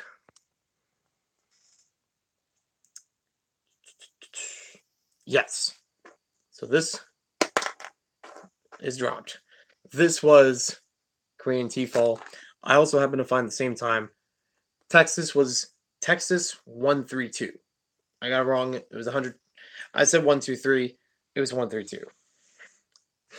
I thought I had graphic bricks, but I wanted to get graphic bricks, but I didn't have all the parts, or I didn't have extras of those parts because he had like the pants from the painter, the torso from Marty McFly, the head from Luke Skywalker, and the hair from one of the Obi-Wan figures. I think Clone Wars Obi-Wan or something like that. So yeah, I don't have doubles of those parts, or at least I don't know what those doubles are. So yeah, I didn't have that. I know for a while I had the brick pumpkin or pumpkin bricks, whatever it was. Might have been pumpkin bricks. Um, I had two versions of him, and I don't know where either of them went. I don't know. Again, in that Bermuda Triangle of SIGFIGS, I just couldn't find. Wow, my voice hurts. Brick Maniac, I did mention you earlier in the stream. Hola. Bam. He's back. He's gone. Current count is about 90. It's either 90 to 95. I haven't determined exactly. Let's see. I'm just trying to figure out one or two more that I missed or couldn't quite figure out. Like, what a hell! Now that is a handsome fella. Nobody wears a banana shirt as well as that guy. No, that might be right. Okay, so I was right. This was Bricks Unbound. Wow, it's actually been pretty good for all these figs. Again, 90 figs, and I remember almost all the names. Seriously, I'm actually impressed. I thought I would have forgotten like a whole bunch of them. A powerful and attractive name. Perhaps. Hit a city update? I gotta watch that. I also need to sleep and figure out where my voice went. Because not only am I speaking a lower voice right now, but also it hurts my throat. So I'm overdue for a napping, for sleeping. It's about 90. I may have miscounted a few of them. There was a few that I didn't find here that I'm sure are scattered around that I didn't count in there. I counted Sig Pets once or twice as part of them, and there are a few pets that are actually missing for some reason. We gotta get those dog catchers back in the Lego Beach Town. Such a hard time with names. I can remember faces really well, and know them, but add a name to it, I get flustered. Yep, Canadian Brickyard. I'm gonna head out real soon. So, thanks for joining. Thanks for the compliments, and thanks for the chat. And we'll see you later. That sounded like an outro. That kind of sounds cool for an outro, but I don't know if I would do that. Would you like to receive my DF SIGFIG? Oh, the new one. Yeah. Whenever you're ready with it, we'll work it out. To add to the collection, or just wait till we can do a trade. Whichever works for you. I go either way with it.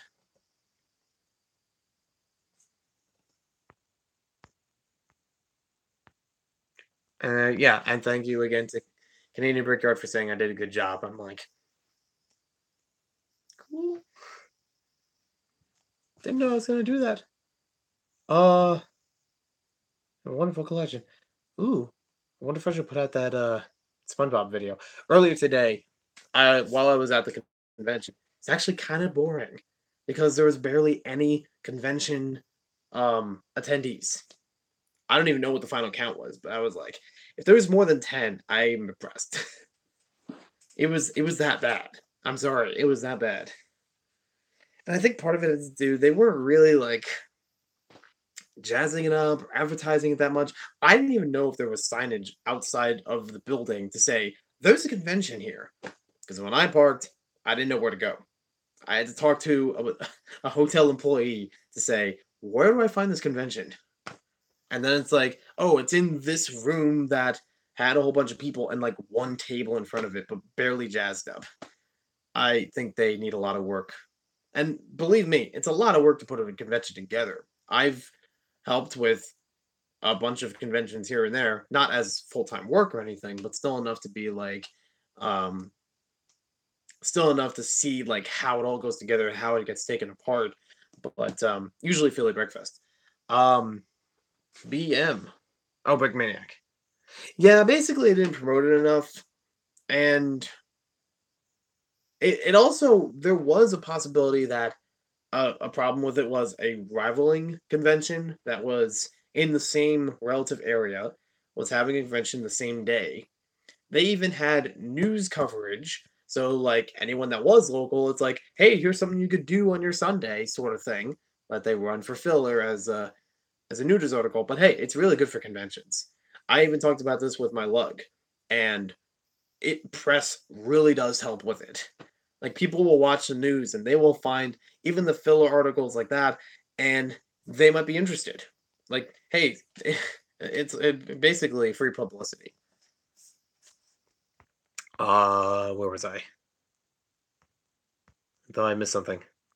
Think we're gonna to during the fall season because I got a lot going on. Yeah, no problem. Take your time with it. Am I going to Cleveland in September? What's in Cleveland? I'm sorry, I must have missed something here. I don't know what's happening in Cleveland for me to go in September. Um, Ohio, I guess. At a Brickfest. Okay, I'm not really sure because usually there's a Brickfest in New Jersey. I go to that one, but that's October or close to October. There isn't a brick fair, not Brickfest. There isn't a Brick Fair, New Jersey this year. There might be one next year, and then after that, it's not really certain. Brick Fair, New Jersey was on the same level of dead audience and dead attendance as this convention I went to today. Like it was really that bad. But at least with this one, it I don't know which one I felt more live. Because at least with this one, despite it being really, boring and not having a lot to it, I got to walk around, I got to see other people's stuff, and I didn't feel like my table's gonna be too crowded. Like I had maybe 3 people at most there at a given time. Um, Total, I have no idea. But it was a bunch of other vendors too, so it's like, not even the regular attendees because there were barely any. But I still got to walk around, see other people's tables once or twice. Um, and it was cool to hang out with them, like talk with them for a bit. We even exchanged things once or twice. Like there were a couple kids there with one of the other tables. I gave him my SIGFIG and a few other figures from mostly Mighty Micros, and I think CMFs. One or two of them got the CMF figure. I think it was a goblin. But anywho, it was cool to share that, and they their parents like sent me back with something. They had like this Marvel pillow that I got. There was it's a really well done print of Superman. Somebody drew and had it scanned and printed. That I don't know where to put it, but I like it. It does look very cool. And it's definitely like a pose for Superman I haven't seen before. I don't know if it's actually comic based or anything, but it was unique. I like the style of it and the way it all went together. I think in my video I say it's dynamic. Like all the color just really pops in there. Trying to think. One or two other things. A couple people I made contacts with. So like we're hooked up through Instagram and phone numbers so I could like keep in touch with other things or other conventions we'll be at. Um there was actually a few, and this is the thing I wanted to bring up. There were a few of them that Brick Universe. Oh, okay. I haven't went to Brick Universe, but I'm not against the idea. It's like Brick World Chicago. It's further out west for me and too much for me to drive to, so I would have to fly. And I need to justify that flying trip with getting the funds for it, making my stay worth it, and I don't even know if it would be more than 1 day stay or an exhibiting thing. On one hand, I want to be there as an exhibitor, but on the other hand, I'm like, that could be a lot for me to carry, and I don't know what'll exactly work with the flying situation. And then there's if I go for like a day or something and have like an overnight at a hotel, it would obviously save on money, but I might not get the full experience. So I don't know how that would play out. I mean, at least it's September, so I have time to think about it. But it's Rickroll is actually pretty soon, so yeah, gotta work on that. Excuse me. Weak. Yeah, it's definitely a PITI. I I've never flown on my own. I've only flown on a plane once, like I mentioned earlier in the stream, to Disney World. That was a layover because it was like we flew from New Jersey to Ohio and down to Florida. So that like it wasn't like as direct. It's like, nah, it's okay. But still, I haven't done that in a long time, and I've never done it on my own. Like like I said, it's like booking a hotel recently. It's like that's a big responsibility for me to take on, and I want to be sure that I get it walked through. Even if I'm not going with someone, I would still want to know like, am I doing this the right way so I don't miss a flight, book the wrong thing, you know, not have enough to pay for it or something like that, you know? I don't want to wind up with those kinds of issues and more. And I get, yeah, it's the first time, so I would be some leniency, but it's also a loss. Getting back to today, it was also a loss. It's $125 for me to have a table for 1 day at a convention that I turned out had very little attendance. I didn't have cash available for me to make change to really send up like a vending section of my table. Like if you look on the table, it's all display stuff.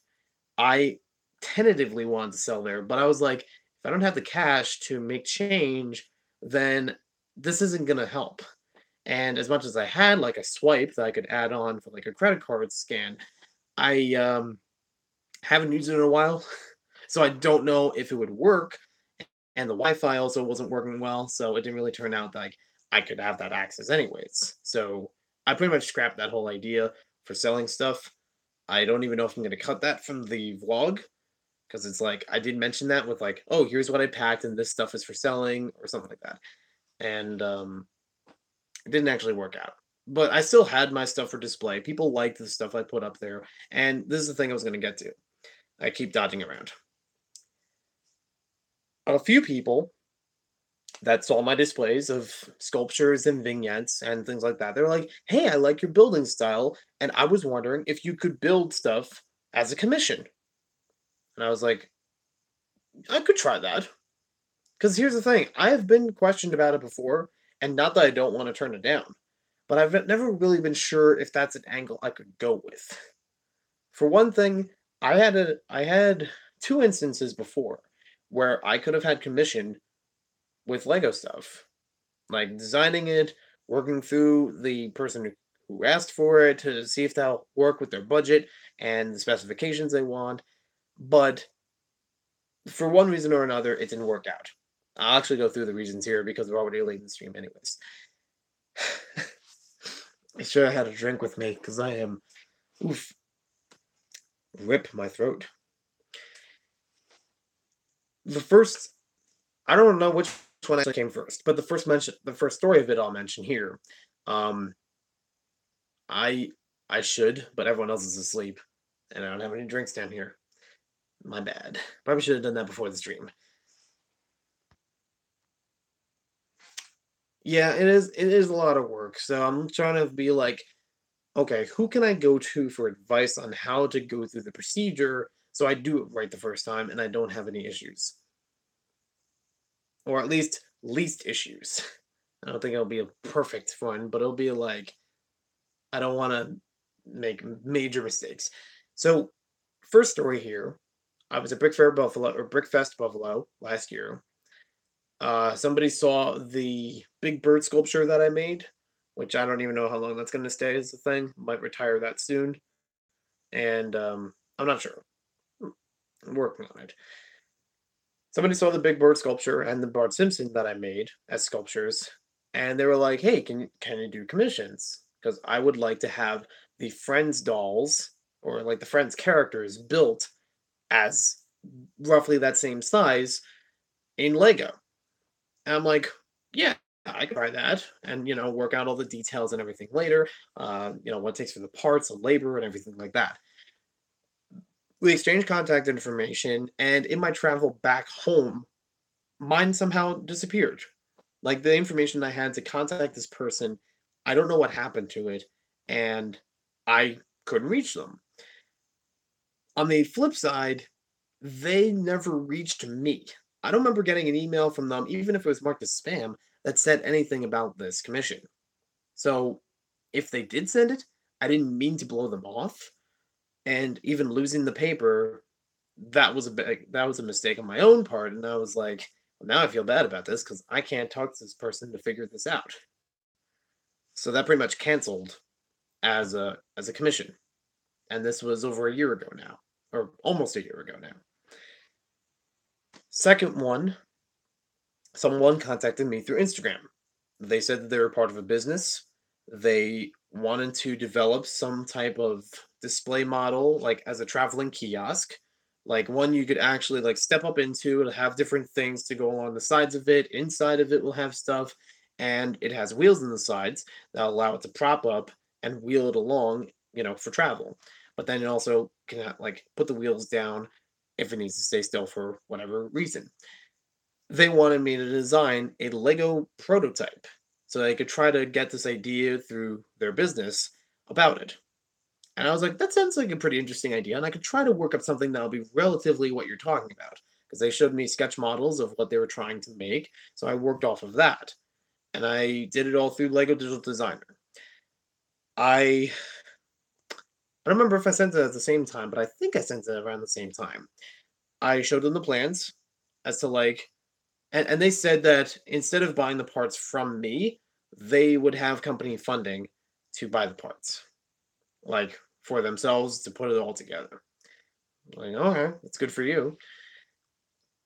They so I showed them like here's what it would look like as a picture, and then I could work out the plans with you and how to be paid for my work.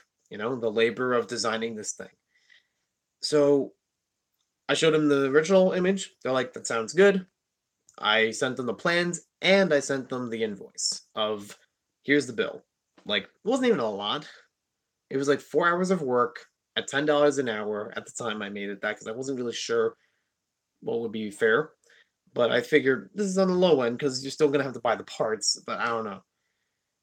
So that was $40 this person owed me. Long time later, no word. Did not hear from them for quite a long time. I still haven't heard anything back from them. And we did this through PayPal for the invoice. So every once in a while, I would remind them. And then it came to the point where I left them a reminder. I'd sometimes put a note in there and say, "You still have this to pay up." And I didn't think it was a lot either, especially for just the design of it and the work that goes into it. And then, if I remember correctly, they yeah they never got back to me, and I sent them another invoice reminder. And I just said, "This is on you now. Like, on your conscience." Like, I went there with it. Like, it was so long later that I was really fed up with this guy, and I was like, "Yeah, you have the plans and everything, but you really do have an obligation to pay me back for this. Like, this was something we agreed upon, and you haven't filled your part of it. Let it be on your head." And I just waited. I don't think I ever got that payment back, and admittedly, it was a dumb move for me to send the plans and the invoice. This is only going to take one and run. It's not going to pay for it. It's like, why should I pay when I already have this? You know? Admittedly, what I should have done was send him the invoice, and then once I know it's paid, then I send him the plans, and then work from there, whether it needs a parts or whatever. It was very shady, especially when it was somebody that, again, they contacted me through Instagram messages. It wasn't even like I got it through the quote unquote business email of maniacforbricks@gmail.com. That's supposed to be the email for this channel with like for business inquiries. There it is. Like it says it on the account page or something like that. And yeah, it didn't work out. Yeah, yeah, like the first 10% of the plans. I even thought like if I had to if I could do this again, because I've done this once or twice before with images here and there. I think if I do commissions again and I have to show somebody the design of what this thing is going to look like before all the parts and labor and everything like that, and send the rest of the plans or whatever. I think one, I should give them the option if they want it assembled. So that way I would get the parts, they would pay for those parts and the labor involved with them and the design. And then I would be able to build this thing from the plans and be a solid model. Then when I send it to them, they pay for the shipping and handling. It will arrive to them intact or mostly intact. I would say I'd probably include a picture or two, so it'd be like, here it is from each angle in case things fall off of it. There's where you know how to fix it. Because I wouldn't glue it unless it requested it. But I wouldn't do that as a default.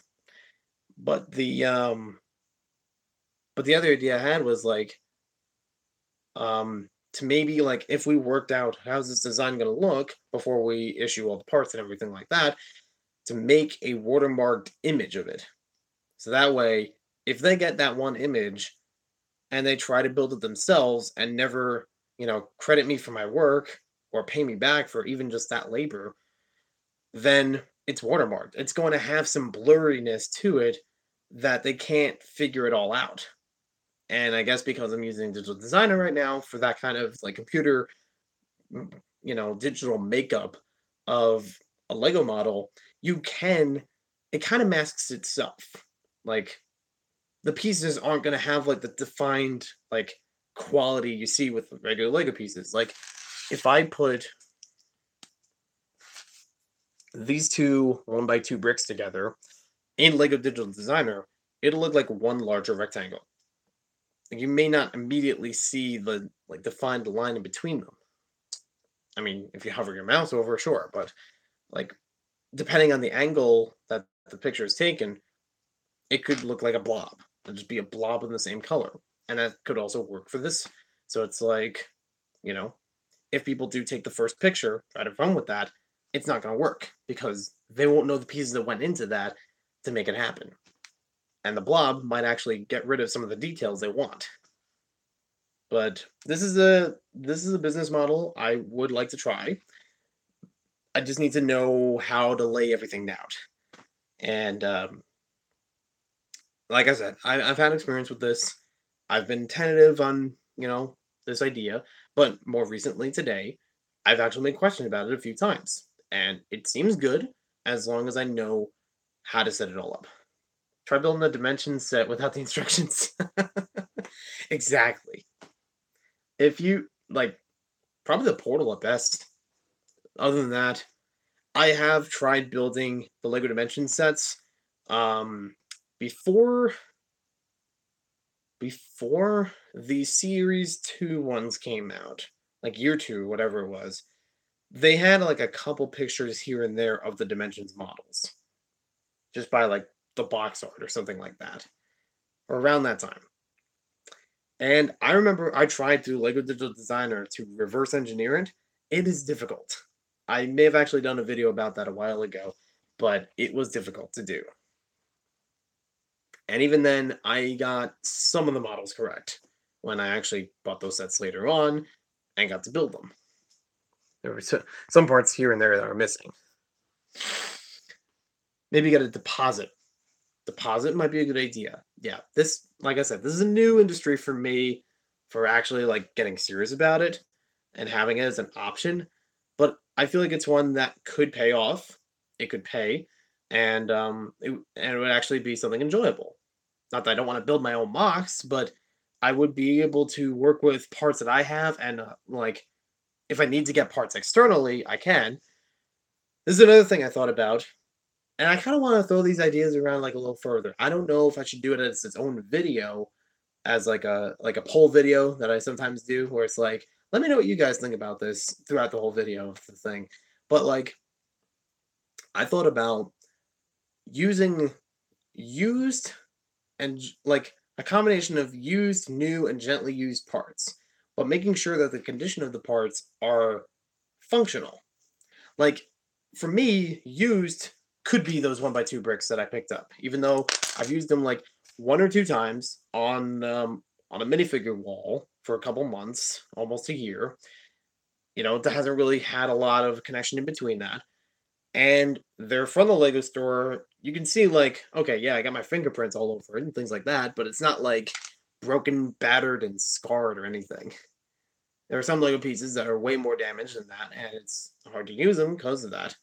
But I was thinking like, with any of the pieces that I would use for these projects, it would save on me when it comes to importing the pieces, as long as they're not ones I need regularly. But it'll save on me for importing the pieces if I already have my collection, put them towards that edition, but the person that would receive it, it's not majorly a discount for them, I don't think, but it's still like it's a convenience thing where it's like this will be done faster, um, because I won't have to order every last piece for it. It's like I will have a handful here, um, that's ready to go, and then only order one or two pieces that I don't have, and work that into the price as well because it's something going towards the project. Um, I don't know. We'll see what you think.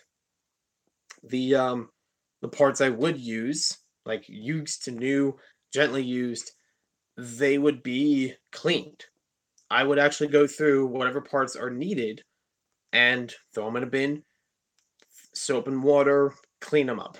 So that way, if there is any problems with them, if they've had any, I don't want to say contamination, but like any germs over time, and you know, I had no idea about it. Like sometimes getting used a lot or whatever, no idea where those parts have been, even though they look okay. But at least there's a certified like, don't have to worry about this being groggy or anything like that. I wouldn't use yellowed pieces or like the off blue or off red pieces. Picture on the box can get you close, but not 100%. Yep, definitely. Uh, I would offer both ways, new parts or used, two different prices. That's a good idea. I the other difficult thing about this is like, what if I have to part the set together? Like, if I do new pieces and I get it like completely out of my collection, or like not from my collection. Let's say I make trips through Bricklink stores to buy new copies of every piece that's going to be for a certain project. And then, should I just like, I don't know what would be the best way to do that where it's like, I can get this from a majority of a single store and then have that work into the invoice. Hopefully it does. Pufferfish, nice to see you here. I did mention you earlier. I even made a joke because it's like I held up your SIGFIG and I was like Pufferfish Studios, even though it's not a pufferfish. He made it before the pufferfish was a Lego piece. Um, I don't know if he would actually change it to that. It's a pufferfish. It's not a. Was it? Might have been a Ninjago movie CMF piece. Like a sand green, maybe olive green. I don't know. They have a they had a purple pufferfish or lavender, whatever. I don't know.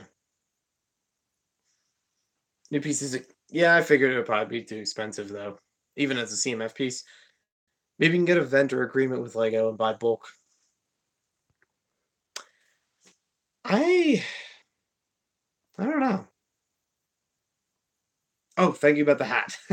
Yeah, I've had the hat for a while, so and this was a convention. I remember to bring the hat, not like the Philly one. I meant that as a it was kind of a joke, but also kind of wanted it. Bottom line, your time is worth money. Charge them 12 cents or 13 cents a piece. Taking time to find the parts and put it together. Yeah, that's true. And I totally understand that. But yeah, again, this is a new venture for me, so I do appreciate that you guys are feeding in with your opinions about it, and I'm also glad you're not shooting me down as like, "What are you crazy?" Because it wouldn't be beyond the realm of possibility if you were to say that. Like, I wouldn't be offended too badly. It would be like, no, maybe this is over my head, and the previous experience has shown maybe it doesn't work out. But yeah, can you update me a little bit? So, pufferfish, I was talking about an offer. I've had several. I've had like two or three offers today of commissioning Lego models for people. Like at this convention that I was at, people liked the different vignettes and sculptures that I made, and they wanted to see if I could build them Lego models and pay for the labor, pay for the parts, and everything like that. I even talked to one of them, and I'm like, I don't, I'm gonna be frank. I don't want to rip you off with this. Like, make it very fair when it comes to paying for everything, and you know, still trying to make it worth my time and money, but also not like ridiculous, like hundreds of dollars for something very simple. Easy's boys, nice to see you here. I'm actually gonna be heading off in just a bit, but I do appreciate this. I love this discussion. We should definitely continue this in the daytime. And thank you about the shirt. I need to get through T-shirt. I need to get through Teespring though to make it brighter because it's actually dark red and kind of gray looking, just by how it printed on black. I'll have to work it out later. I would love to make other Lego shirts that could work with that. Still be in Ginblade's store, but what am I gonna do? But it would still be something interesting for people to wear. Um, Master Chef is not here. Well, guess what? Salad isn't here either. I ain't eating salad at holy cow, is it really 1 o'clock? Ooh, I don't even feel tired. My voice does. It's like, get a rest. Give it a rest. It might be tough for the first few times, and you might lose a little, but you need to look at the loss as tuition for the lessons learned. That is just wisdom. Brick pasta is just spitting wisdom right there.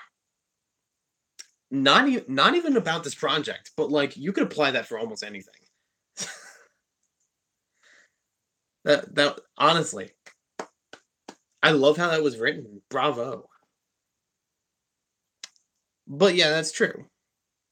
Like I'm okay with the first two times that I mentioned earlier being a wash. It's just this time around, if I'm gonna make it a more regular thing, I want to be sure I have my guidelines taken care of. So that way I don't run into problems, have to keep changing it, and then people are gonna think that's unfair or something. Like I don't wanna have it too lax and then make it too strict, you know? Whatever floats your boat. 11 here? It says 5 are watching. Should apply to Lego to design merchandise. It seems like a perfect fit for you. I think it'd be cool. Basically, for the shirt designs, it's something that I do through Lego Digital Designer, like creating it out of Lego pieces. Like I could build this if I wanted to, and although it'd be kind of messy, like the actual Lego Digital Designer um, shape of it is like stacked on top of each other.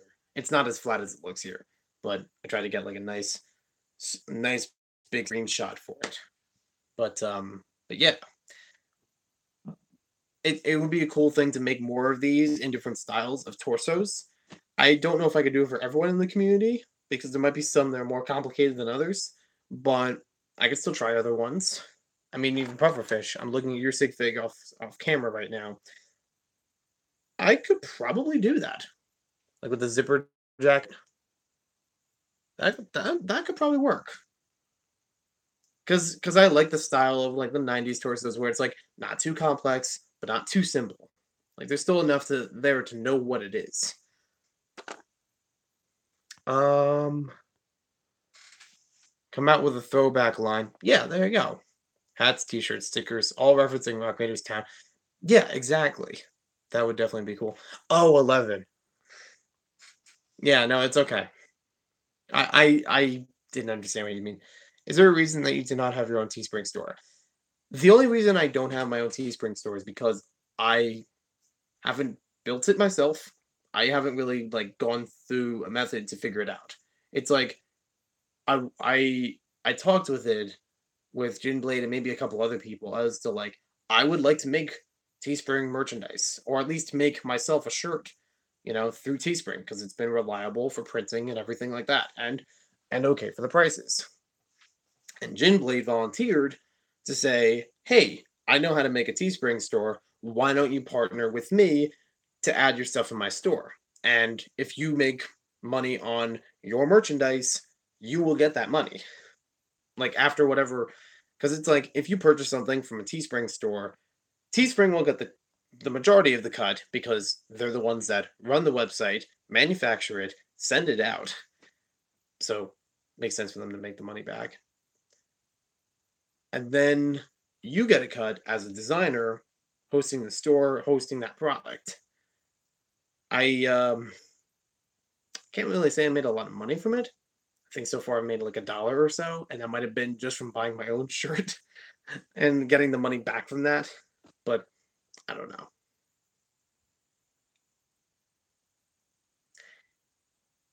I wait, a vlog on building a Teespring store? Because again, I don't know how to do it, and I would make my own if I could, but I don't know the channel for it. I don't, or not the YouTube channel, but I mean like the method of it. And I'm sure it's probably not too complicated, but it's just something I need to really like sit down and focus on and and hopefully work it out the right way.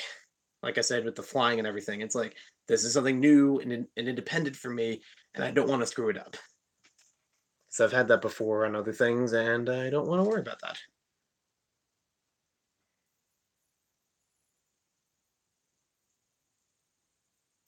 A vlog on you learning how to build it. Oh, okay. Yep. Nice to see you, pufferfish. I really need to go to bed. I keep saying that, but I'm not going. I should just walk out of the camera right now. It's like, good night. The stream is still on until it gets terminated. That'd be funny. Uh, don't stay up too late. Yeah, it is definitely important. Look, I don't have any big commitments for tomorrow, but it's still like after all the driving today, I got tired driving on the way home. Luckily, not any major issues or falling asleep or anything, but still, I was like I felt tired. You know that like when it's like you're still able to move, but your brain's already like starting to shut down, like that kind of feeling. And I was still able to keep myself awake while driving, a okay for that. But after a long day, I'm ready to hit it, or at least if I don't hit it right away, I'll do one or two things to try to think more about this commission stuff.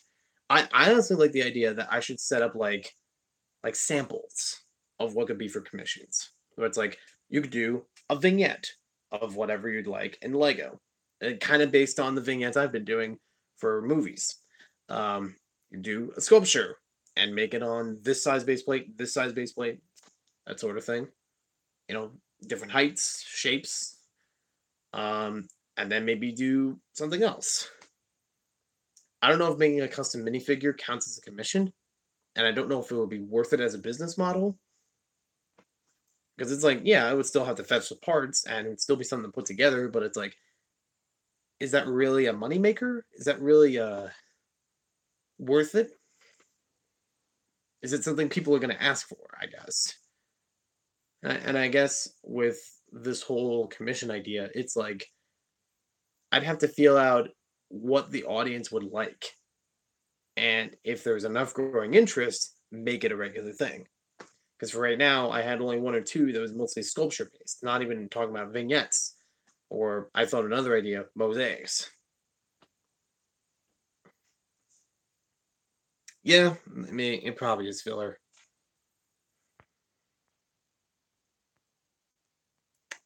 Driving is so stimulating. It's like school. Both of them just tire out the brain, the body just either sitting down or being carried by a metal chariot to take on the world. The metal chariot, I like it. And here's the thing: when it comes to driving, even though it was like an hour and a half drive for me getting back home today, like I still felt tired because so much happened in the day. Even though I ate, even though I still had like a drink with me to like keep me re-energized or just like keep me awake a little bit more. Nice to see you still here. I feel a break attack backlog. It's like again, it was just like mentally starting to check out. And at least when I got home, nice and easy. Didn't unpack everything, but didn't have to. And I just like took in a couple of things. I sat down and I watched Sleeper with Woody Allen. Great movie. Second time I've seen it, still great. And with the family. And then I just kind of like mosey on down here after a bit. Nice and relax. I had to go for a little because my parents came home. No, it's okay. I'm probably at a cutting it close for being caught. So yeah. How long have I been making YouTube videos? 6 years. Actually, should be a frequently asked question video because it's like, you know, some people have been here with me for a while, and it's like I know that. But then there are some newer ones that I think would be fun to mention, fun to add that in, and that's probably why I get some of the frequently asked questions as I do for Lego themes and figures and sets. Yeah, I think that will be a good video for me to make for the channel. Like nice information. Like you can always go back to this. What's my favorite movie? So many favorite movies. It I feel like there's like an emotional attachment where it's like depending on the emotion, I could say if it's a favorite movie. Or like if I feel a certain way, I would say this is my favorite movie, but other times I would say this is my favorite movie. If that makes sense. Empire Strikes Back is my favorite Star Wars movie, so we're on agreement on that. All the new subscribers would be interested. Yeah. Top 5 movies. Empire Strikes Back, Breakfast Club, Wally, probably. Wally is at least one of my favorite Disney Pixar movies, or even just Pixar. Um, even though there's a bunch really tough contesters for that. And this is in no particular order for these 5. I I am an 80s boy, even though I grew up in the 90s, mid 90s. I seriously love 80s culture. I love 80s movies. I love 80s music. It's good. Yeah. If everybody starts checking out, then maybe I'll eventually go to sleep. I'll just lay flat on the screen right here, midstream, just carry it out. I haven't seen Idiocracy, but I have heard about it. I didn't get through the other two. Um, I'm trying to decide between Back to the Future or Ghostbusters, which one I like more. But I'm not really sure. I'm trying to think. There's been a few movies that it's like I will see this so many times and never get tired of it. And I want to say the Lego movie is probably in there. That's probably number 5. Back to the Future is a bit better. I do agree. Um, I just didn't know if there was one or the other that I watch more or like think more, like which would pop up. But BFAB, nice to see you here. Top 5 speed champion sets. The McLaren. That's it.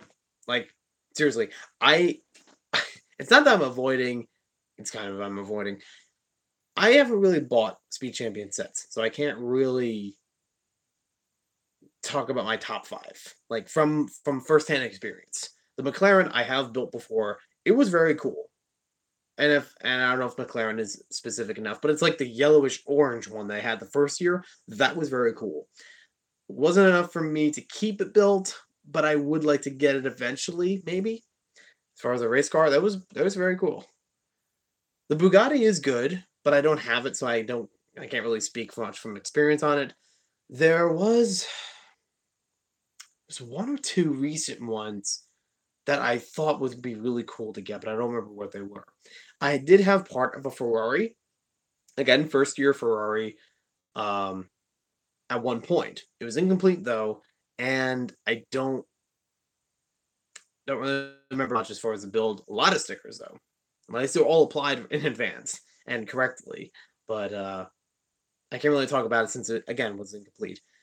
Night easies, boys. Hopefully, I go to sleep soon. Racers over speed champions. I yeah, I am with you on that camp. Racers was pretty diverse, and I don't know. Speed champions. I don't want to say the models all feel the same to me. Maybe it's because they're in the same scale, like always six wide, always the same canopy pieces, always have rounded edges or things like that. Maybe that's why I think they all look relatively the same, except for ones like the Ford Raptor, where it's obviously a truck or the hot rod or something like that. It was kind of like a weird license thing for me, and I know weird. You don't have to watch this with the audio off. You don't have to watch this at all because I'm all trying to wrap this up so I can eventually go to sleep. Just do funding here for me to go to sleep. I will give you $5 to take a snooze, or until my voice gives out. One or the other, but it's pretty close to my voice giving out. One McLaren, two Bugatti, three Mustang. The blue Mustang was cool. That might have been the one recently that I was kind of into. Um, Flashback, Ford GT40, and the Ford Focus. I could be wrong. It might have been a Ford, or is it Ford Mustang? I'm not really good with cars. That's one of the reasons why I'm not really into Speed Champions that much, is because I'm not much into cars by like the car model or manufacturer. I I know what my car is because I drive it, but I couldn't tell you what makes the Super Forester different from a blank, different from a. I have a Super Forester. My mom has a Super Forester. They're two different years, but relatively the same build and the same features. Except hers has a sunroof, a different console in the middle, but just arrangement wise. And yeah.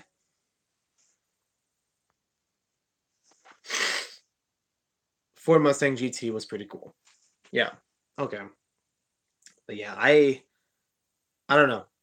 I think it, I think the only Speed Champion set I actually do have isn't technically a Speed Champion set. It's a Toys R Us build of a trophy stand from the past year at least, I think. Maybe the year before. Forget exactly. But they had one that was you build this small trophy stand with a trophy on it.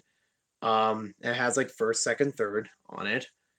Almost staircase fashion of it. And actually it does look pretty neat. Like something you'd add in even Lego City, it would work okay.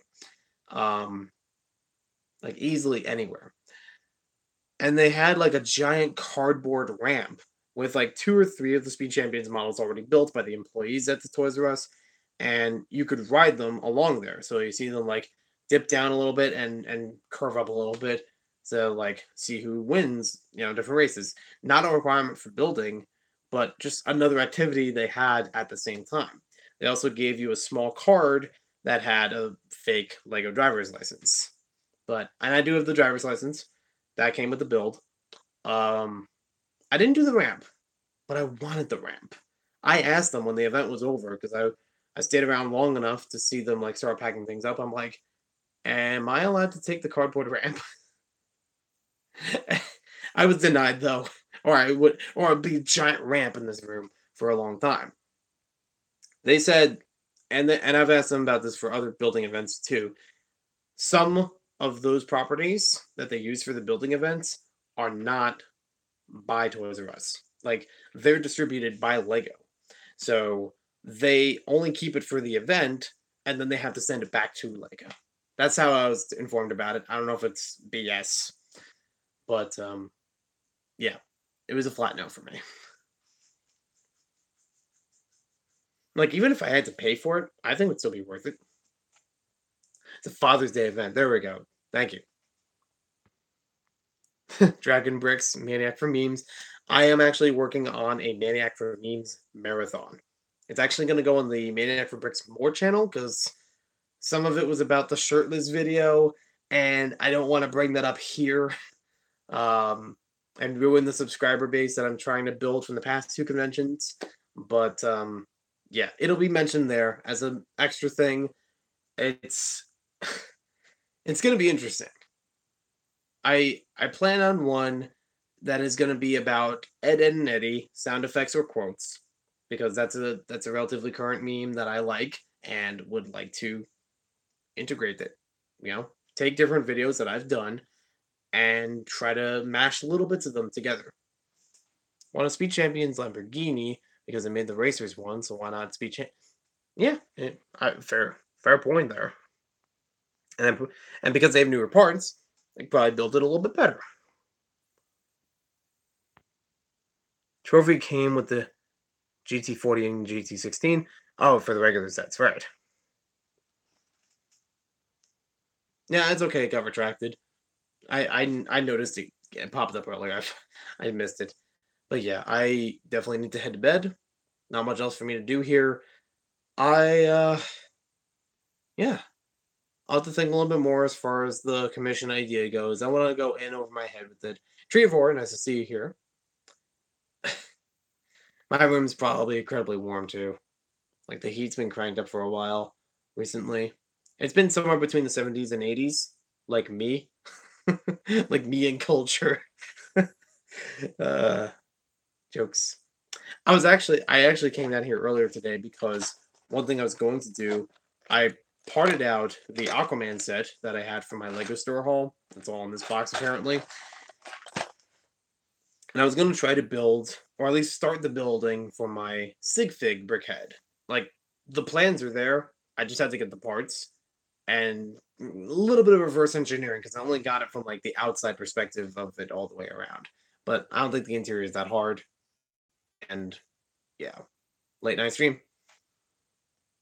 No, it's okay. It's like cheesy 1980s underwater adventure directed by James Cameron. Abyss. Sounds up my alley. I like almost everything you said there. The James Cameron part doesn't affect me. I'll have to take a look at that at some point. The the last the last movie I watched that was new for me was the other day. I posted it on Instagram, in the story or something. It was Ed, Ed, and Eddie's Big Picture Show. This was like the series finale, but it was also like almost a full movie. Like it was an hour and a half or something like that. And it was really well done. I really enjoyed it. I I can't say this. I haven't seen every Ed, Ed and Eddie episode, but it's something I grew up with. I've rewatched it from time to time for certain episodes or quotes, and not just because of the meme, but yeah, it was actually a really entertaining movie. Stuck well with the regular formula of an Ed, Ed and Eddie episode, and the only complaint I have is Johnny. Johnny is my least favorite character out of all of them for the cul-de-sac. Like, Plank is a better character than Johnny, in my opinion. And he just wasn't written that well for the movie. Like, kind of interesting at first for the plot with him, but it didn't really pan out that well. Because twice, towards the end of the movie, he spoils a bit of a tender moment. And, yeah. Mm. I don't know if that feels more in line with the show or less, but it's like, if this is the finale, I kind of want to see it just end nicely. You know, like, okay, maybe we haven't done that before, but this will actually just, have a nice closure to it. But yeah, with uh with Johnny in there, it was a little bit odd. Even every so often throughout the plot, it was a little weird with him. And it's actually interesting how the movie was made because it's like it has a whole bunch of meanwhiles. Because it's like you don't just have three or two groups of swapping back and forth in between of trying to go through this adventure. You have, I think, up to five. It's either four or five. at some points. And then like some of those groups will meld together to eventually get to the one perspective. But still, it was it was interesting how it juggled between those. Not necessarily ABC, ABC. Like after you see these, you'll get back to see the first one or something like that. But it was still enough where it's like you didn't feel like you lost too much with every character, except Johnny. Because Johnny was like every so often, but still trying to be relevant. Yeah, didn't quite work.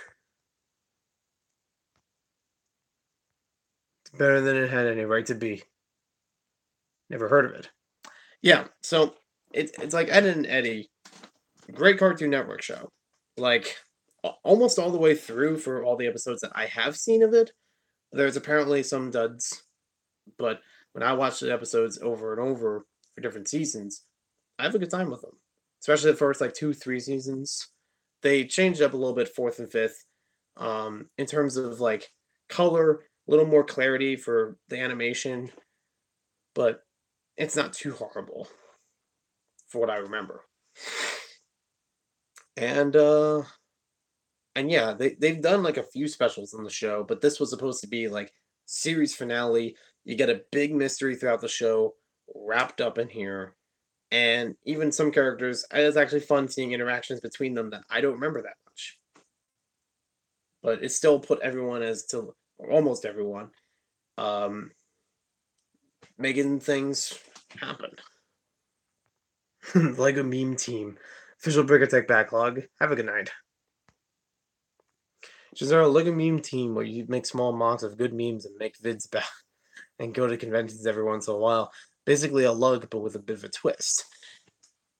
Making Lego memes could be cool. I've actually tossed the idea for a while about that with making my first ideas was about Lego as portrayed by SpongeBob, and I kind of did them later on with the video about yeah, ashamedly I'm still on. I kind of alluded to that with the Philly Brickfest video, like later on when I made that. That's what I did in there with the "I'm not ready." I thought that was great. If I really pushed it forward more, it would be my version of Brickstar's long time, long time. So I can't even find that clip on its own on YouTube. I don't know how he found it. It's like, where did that come from? Was he had a copy of the movie or something and just extracted it from there? I don't know. Like a team builder, hello. Season finales can sometimes be huge duds or huge hits. Yeah, it usually goes one of two ways. Yeah, I haven't watched either of the shows, the rest of Development or Breaking Bad, but I see what you mean there. How'd I get the shirt? Made it myself. Teespring. If you look for Ginblade 8304's Teespring store, I have some products that are in there, including this shirt. There is one copy where it has the text on the back of it, says Maniac for Bricks and all the social media plugs and things like that, or it's just plain. So you just have this SIGFIG torso. Again, I would like to make more later. War for the Planet of the Apes. Bad ape. Oh, I guess that's where to find the long time clip. This is a world-breaking, shattering live stream time span for you. 2 hours and 18 minutes? I feel like I've gone longer. I've definitely been on live streams that were longer than that. Season. Oh, I caught up with that. I hate Teespring. It's overpriced. I've seen much cheaper make your own t-shirts websites. I don't know if they're good quality. I've watched Brick Attack and a few other people that were trying to design shirts for their channels and things like that. And I haven't used a lot of YouTube merchandise or anything like that. I've bought like one or two shirts from other YouTubers before making this one. Like one's from the video gaming aspect. I watch a bunch of video gamers on YouTube. I know one has a store for the Yeti, and that seems good quality for the shirt I had. And then Anime Reboot, nice to see you. And then there was another one that was like, I don't know what store they got it from, or where they produced it or whatever. So I don't know if it was any cheaper either way with that. It really cost me more for this because I needed it in a hurry. I paid like $30 for this when I really should have paid like 25 or something or less because I was trying to rush deliver it. And I haven't heard of Blue Bloods, but I do like I've heard of Agents of Shield. I haven't watched it yet though. I'm behind on a lot of TV shows. The shirt costs $10. Well, the shirt, yeah, making the shirt $10. Printing something, specially designed on the shirt, a little bit more than that. Obviously, Teespring is going to make some money from it. Like with any business, you're going to have to make some kind of profit. Otherwise, you're always going to play catch up. And I'm not saying they're going to be completely overboard when it comes to the profit or just enough over the profit. But it's like with me, I needed it as a rush delivery. So I paid more for the shipping to justify that. If I did regular shipping for it, it would arrive while I was already at Philly Brick Fest, and that wouldn't be good because it would be at my home address here when I'm not here. So I needed it in advance to be like, is this good? Like, does this fit me? Does the quality come out right? And then, all right, night pufferfish. Let's sell mine with even better designs and stuff for $11, make $1 profit. I know that with Teespring, the other thing is like you can only go so low with pricing the shirts, or they might not have it like completely adjustable. Like some of them are adjustable, but I don't know if every option is. And I know that YouTubers, or at least in our community, when they're using Teespring, they try to make it as low as possible because they have to buy it too, and they want to be sure that it passes on to everyone else. I would keep it as the lowest as possible, even though it may not be the lowest ever. I have, I don't know if I've done it on stream before, but I have talked about Hot Topic, and I always thought those shirts were overpriced, but they are really good quality. They last a long time, and like multiple machine washes, the printing on them goes well. Not really fade or anything. It's part of the you get what you pay for sort of thing. They're $22 shirts regularly, sometimes more than that. But you get a long lasting shirt. You get something you can wear constantly. And believe me, I've gone through a lot of t shirts, and I still have a lot of t shirts. I've had a handful of them over time that have faded, and some of them, like the Five Below types. Not saying they're all bad from Five Below, but some of them were in that direction. I can show you the better websites I found on Instagram and show you. Okay, well, if you want to, be my guest. Um, and believe me, I want to save money too. I'm I've been trying to save money for a while, um, for all kinds of things, and this would definitely be something I would love to cut down as well. I'm not saying it's a bad thing to try to look for a cheaper option, as long as it works, because Bricketect, when he did his video about it, when trying to make a shirt, he's went through a couple different websites about it. And with each of those, the quality wasn't to his liking, and it was a lot more money out the door than, just the one that most people would be doing. Just here's Teespring, highly recommended. This is where he bases his camp. Do I ever talk to a financial advisor? Nope.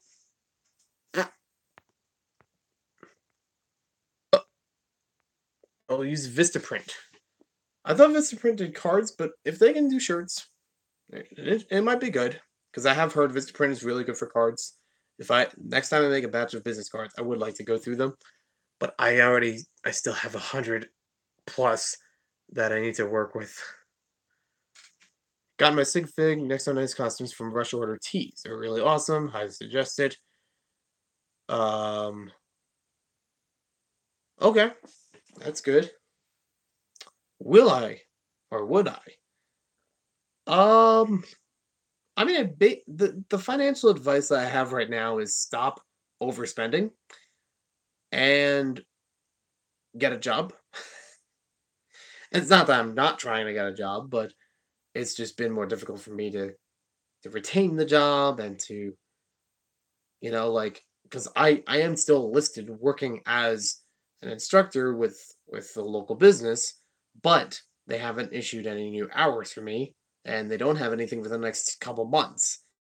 They said when the summer comes around, I will talk to you again about the work. And they also needed a little bit more hiring for those summer camps. But I have not heard anything back yet.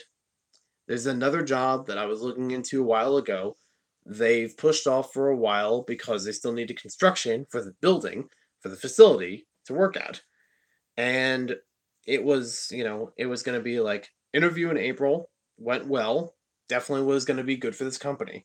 Like me being a part of it, and I thought I was going to be enjoying that job. It was going to be then, it would be like, okay, we'll talk to you and try to get things going by April. April comes, they still have more construction to do and everything. So then it just became the summer. I've tried to contact them a few times since then, even with a please respond ASAP sort of title in the email. And no word back yet. I'm sure it still takes a while. Construction is not something you could do overnight. But even just a slight update to say, hey, we're still building this, that'll be okay. I just like a response. Because for a while, it hasn't really been. I know it's only been a month, but still, like, I don't have a lot of options right now. And I'm trying to throw my name out there, but nobody's giving me a bone. The stop overspending about Lego is pretty much halted since Philly Brickfest. And I say pretty much because I did throw some of the money from the yard sale stuff back into eBay so I could get a surprise haul. I'm not going to say who or what, to get like one or two items. I think it's for Bizarre Lego. I have to check when they come in the mail. One thing for Galador, which yeah, I probably could pass on, but it was like I don't usually find it cheap, so I thought good to get it now. It'll be good for the. It could be good for Bizarre Lego, and also good for the Galador video.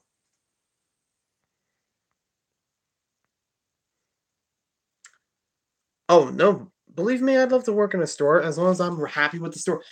The thing is, I want to make money. Yeah, cool. That's good and all. I want to like the job that's earning me the money. Like if you're doing one or the other, and might not work out. I could do something that I really like, but not get a lot of pay for it. I could do something that gives me a bunch of pay, but might be strenuous work. I want to try to find the balance between them. And the part time jobs I've been looking into have that element to it. Like the one I've been doing for a while before Philly, it was going okay. I, really enjoyed the work with it, and it was a good environment, good coworkers, everything. It was Lego related work, so no problem there. Adapting to it. I have tried applying to the Lego store a few times and haven't heard anything back, even though I frequent there. Um, every so often, but still, like they know my face, they know my name, and and they also know that I like Lego a lot. They know I would be a good asset for their store, but they just might not have the opening or some other factor. They keep on Legoing. But like if I just go to a McDonald's or a Burger King, maybe it's not my favorite job. And I know what you're gonna say. Well, if you work at a Wendy's, you like Wendy's so much. Well, it may be different from the other side of the kitchen. Like the fact that it's food service and I barely cook on my own. So I don't want to walk into a job where I have very little experience in that. Of course, I'd love to work for Disney, but I'm trying to think something that's local and reasonable. Work at a Disney store? I don't know. I don't know what the hiring. process is like, if that could happen. At least the Lego store is just local enough for me, but still kind of a drive, especially regularly. But it could be doable. I do not have In-N-Out. I actually don't know if we have any In-N-Outs in the state. 'Cause I've never seen one, or even the local states. Work with Bill Nye. I have to be smart in order for me to work with Bill Nye. And there's already a lot of people much smarter than me that would take that job. I feel like jobs that do less work pay more, like how you work in a clothes store like Macy's. You earn more money than if you work in a construction or campsite. Really? I would think less. Because it's like a construction or campsite would be, you know, longer hours and a lot of work in those hours.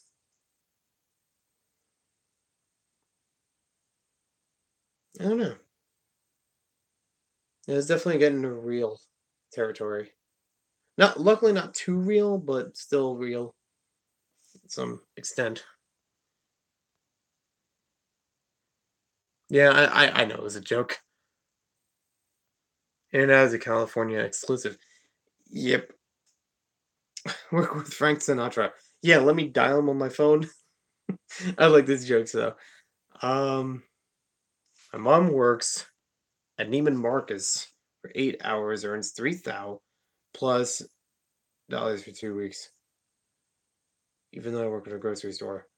Uh, yeah. Apparently, I'm still streaming. I haven't sacked out on stream yet, but I still like my voice is giving out. I really should. Current, Currently, my best income right now. Any prospects that I have right now is what you call it is Bizarre Lego.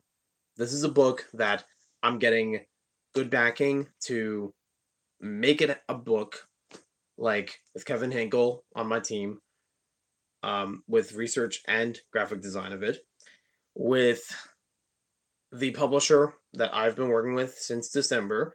That's like really like, hey, they want to update about this and work me through this and everything. I don't know what capacity I might need more help with making the book. If anything, it would just be like resources for, or like for the information and everything, or photography. Like if I can't do the photography myself, um, I'd have to get someone else to work with it.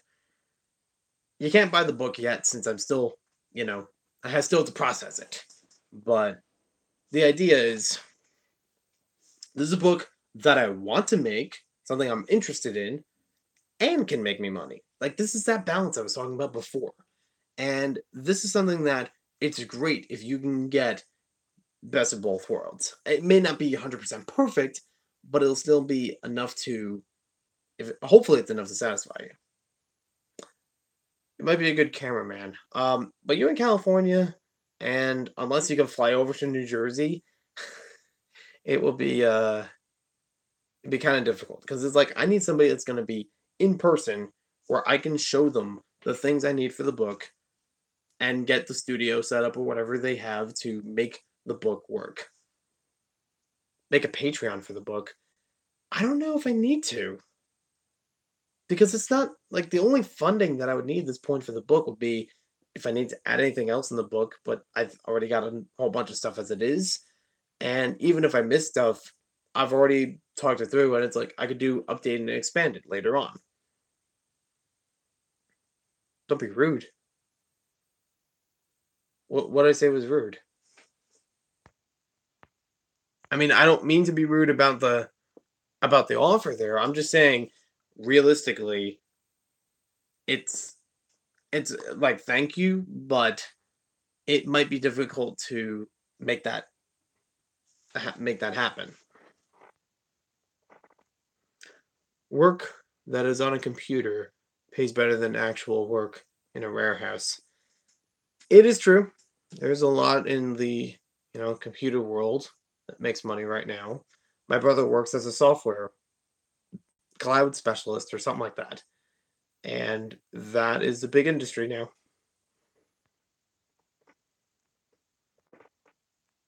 I started writing a book a long time ago, but I stopped. If your publisher is Archway, you would get paid little. I do not have Archway. I have, I think it's Dorrance. Because they're actually in Philadelphia, so it's rather local. And if I do need to go physically pick up those books, I can, drive out there for it. It's not like I have to wait for them to be shipped or anything, but like that'll just be an option. And I've already gone through like two advisors about it because they had to swap it mid-year or something, but they both sound invested in it. It's like, yeah, this could be a cool idea. And they've looked over some of the things that I've done with the book so far, and they're like, yeah, just let us know when you're ready with it. So it's the ball is in my court, as they say.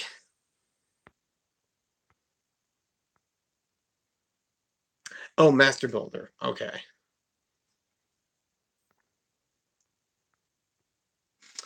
I think I'll be going to Philly Brickfest next year since I live in Ohio. Yeah, you could make it out there. Here is a joke. Work for me, JK. Yeah. Uh and that's why I'm still leaning on that idea before that I talked about with the commissions, because it's like, well, I do have building experience and I have branched out to things like sculpting with Lego. I could still refine those skills as I keep working on it and see how things go. The vignettes, I do like that series, and I would like to open that door for people who want something. Like, say, it's not even a vignette from a movie, but say people want a vignette for an anniversary gift or something that's like a special occasion, like not even related to a licensed property. That'd be pretty cool. Also, it might be easier without a licensed property attachment because then it's like, well, if I'm selling you something that is based on a license that I don't have a copyright or trademark for, that could be a kind of iffy area. That's like what Citizen Brick and many other like custom designers do with Lego parts. It's like these are official Lego parts. We custom fit them to look like an intellectual property or to look like a license for, franchise or whatever. But we don't label it with that or the icons that go with it. Because you take a look at Citizen Brick that recently had the Ferris Bueller figures. We all know it's Ferris Bueller, designs and everything, but they don't advertise that it was by the makers and producers of that movie or whoever owns that movie. Like that's the gray area you kind of have to walk in between because you're getting money from someone else's idea, roughly. All right, see you later. Hey, mini bricks. Yeah, I really do have to cut this stream. I don't know if it's actually going to be regular on the channel. Might be a nice just behind the scenes thing here. Wake, build, sleep, repeat. Yeah, I did the sleep one because I already did wake and build. Some building, but I need to sleep, and then I can repeat. So, yep, I will catch up with you guys later. Sorry that these streams are all over the place when it comes to content or timing. It's just kind of a feel like when I want to feel like it sort of stream strategy I have with them. I would actually like to make it a more regular thing. Like, say I have Maniac Mondays or something. Like, just another Maniac Monday. You know the song I'm talking about. It's Main. Is it Maniac? Just another Manic Monday. Close enough. But yeah, based on a song, 80s obviously. But I thought, like, hey, that would be good if I did it like as a weekly stream instead of sporadic. Oh, I missed this. That way I'll be like, it's always at this time, and other people can do streams, you know. Hopefully, can work around that or whatever. But this will be something that I could cement for my channel. Good for you doing your own thing. Yep, I'm happy to do my own thing as long as I do it well. Do it was a mistake to get rather escape on May the 4th. All right. Yeah, I didn't pick up anything for the May the 4th stuff. didn't really have much that I was looking to, and wasn't really up for the promo. I've actually been falling behind on the polybag game for a while. Like even regular ones like the pug, I haven't picked up from stores or anything, but I will find a way around it. It's just been trying to work out all the other stuff, other focuses. My focus is it's all different kinds of directions. So I need to cement myself on the things I really want to get done, like the book, and then work from there on the rest. Or like very little else that's going on here at the home base. Mrs. Darth Vader VIP and minifig promos. Do you get annoyed when Jinblade insults you? Yeah. It's not that I hate Jinblade. It's just I feel like he goes too far sometimes, or it gets a little too in your face and maybe pushing himself above other people. Um, but he's still a good kid. Like I still like respect some of him, and definitely has like good things going. It's just like you need some fine tweaking, and everybody needs fine tweaking. I need a lot of fine tweaking. It's coarse tweaking here, not fine. All right, let's try to wrap this up. This is irrelevant, but I just binged all three Madagascar movies in a row. First is my favorite. First one was I tried watching the first two, and I two had nothing on me. I have no interest in three. One is my personal favorite. Um, can't say it was like a lot of my favorites for movies, but among the three of them, or at least the interest that I have in the three of them, one is the first. I kind of want to say the show Penguins of Madagascar is like number two, even though it's a TV show and not a movie. And even though the TV show does have some bad dialogue and scenes every so often. But I do remember watching the show and I was like, oh, okay, something. Okay. If the odds haven't given it away yet, I am ready to go to bed. I'm actually feeling it in my eyeballs right now. On the other hand, I myself thinking Julian is an annoying character. Alright. I mean, no, I'm not saying you guys need to boycott Gen Blade. I just think, pro con, everybody has a bit of both. And I'm not saying Gen Blade is more con than pro. I still like the things that he does. I still like one of my favorite things that he did uniquely on his channel was What's on Ninjago City. That sort of series of like different vehicles or different models or whatever. It was a cool idea. Where it's like this set complements this other one. And yeah, it was a cool idea.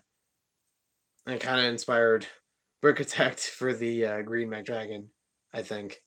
Maybe it was the other way around. I don't remember. But still a cool idea. Um, there's a handful of other videos. I do like the hauls that he does. Um, the mail times are good. And he does have some fun jokes in the live streams. Admittedly, I'm not saying there's anything bad with them. Have you ever seen the Penguins movie? I have not. Informed opinions by the Gene Muslims. It's funny thing, Yeah, I see that mini brick, and I know that you've definitely been target of that handful of times. Cause like when I see him on the stream, I don't pick on him because I hate him. I pick on him because sometimes he gets a little arrogant, and sometimes I just need to knock him a peg or two back. But like just to keep him in check, not to like make him feel bad or make him feel like something less than what he should be. He can be rude, he admittedly, but I want to say there's some good in him. He just like I said, needs some work. It'll get better, I'm sure. I mean, we've even talked in the post chats about this occasionally, just to be sure, like let's keep it all cool with everyone. Not even just him, like ganging up on him or anything like that. Um, I'll be my favorite person to talk to, but he's still okay to have around. He still have some stuff to contribute. Good stuff. I'm an adult. I'll be 52. You'll be the first YouTuber I give away. Wow, that's so nice of you. I don't know when that happens. I'm not gonna say rush your age, but thank you. And I feel like I'm realizing without realizing. No, I've definitely done that, insulting people by accident, where something comes off meaner than it really should, and I usually apologize for it. It's like I probably should have thought that over, you know. 'Cause it could be like borderline uh manic for breaks. I still cannot believe it. I still can't either. My voice is dying. I just gotta, I can't even whisper anymore. It's that bad. uh Green, nice to see you.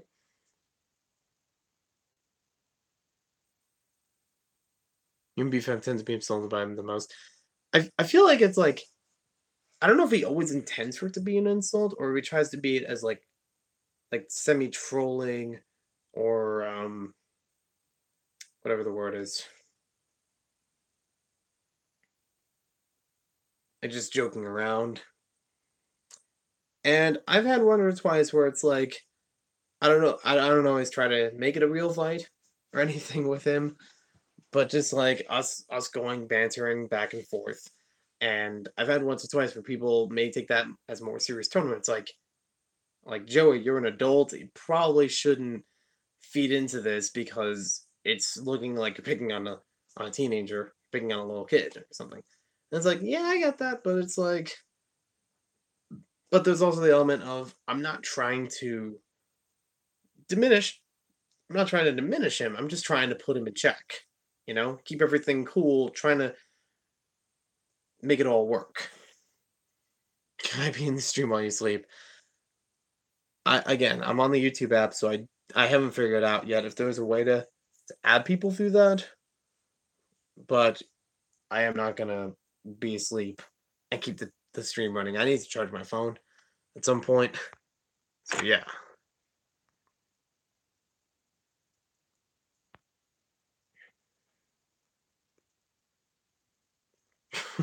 Cringe play. I am surprised. It's all the meme-ish, like, the channels with those names are supposed to be kinda memes. It's like I'm not saying they're all bad, but it's like, I don't know. It seems kinda strange after a little bit. Not saying yours is bad, but, like, I'm really surprised with how quick it is to make a channel just by making the username and things like that.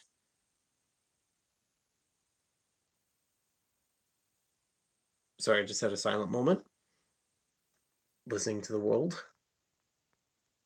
taking it in, or something. I don't know. But yeah, I'm gonna go, and I will talk to you guys later, hopefully with daylight instead of these lights. And it's not warm, but it's still like I'm like I can feel myself like rocking a little bit and my eyes just going. So yeah, we'll talk later. But thanks for joining. Thanks for the engagement.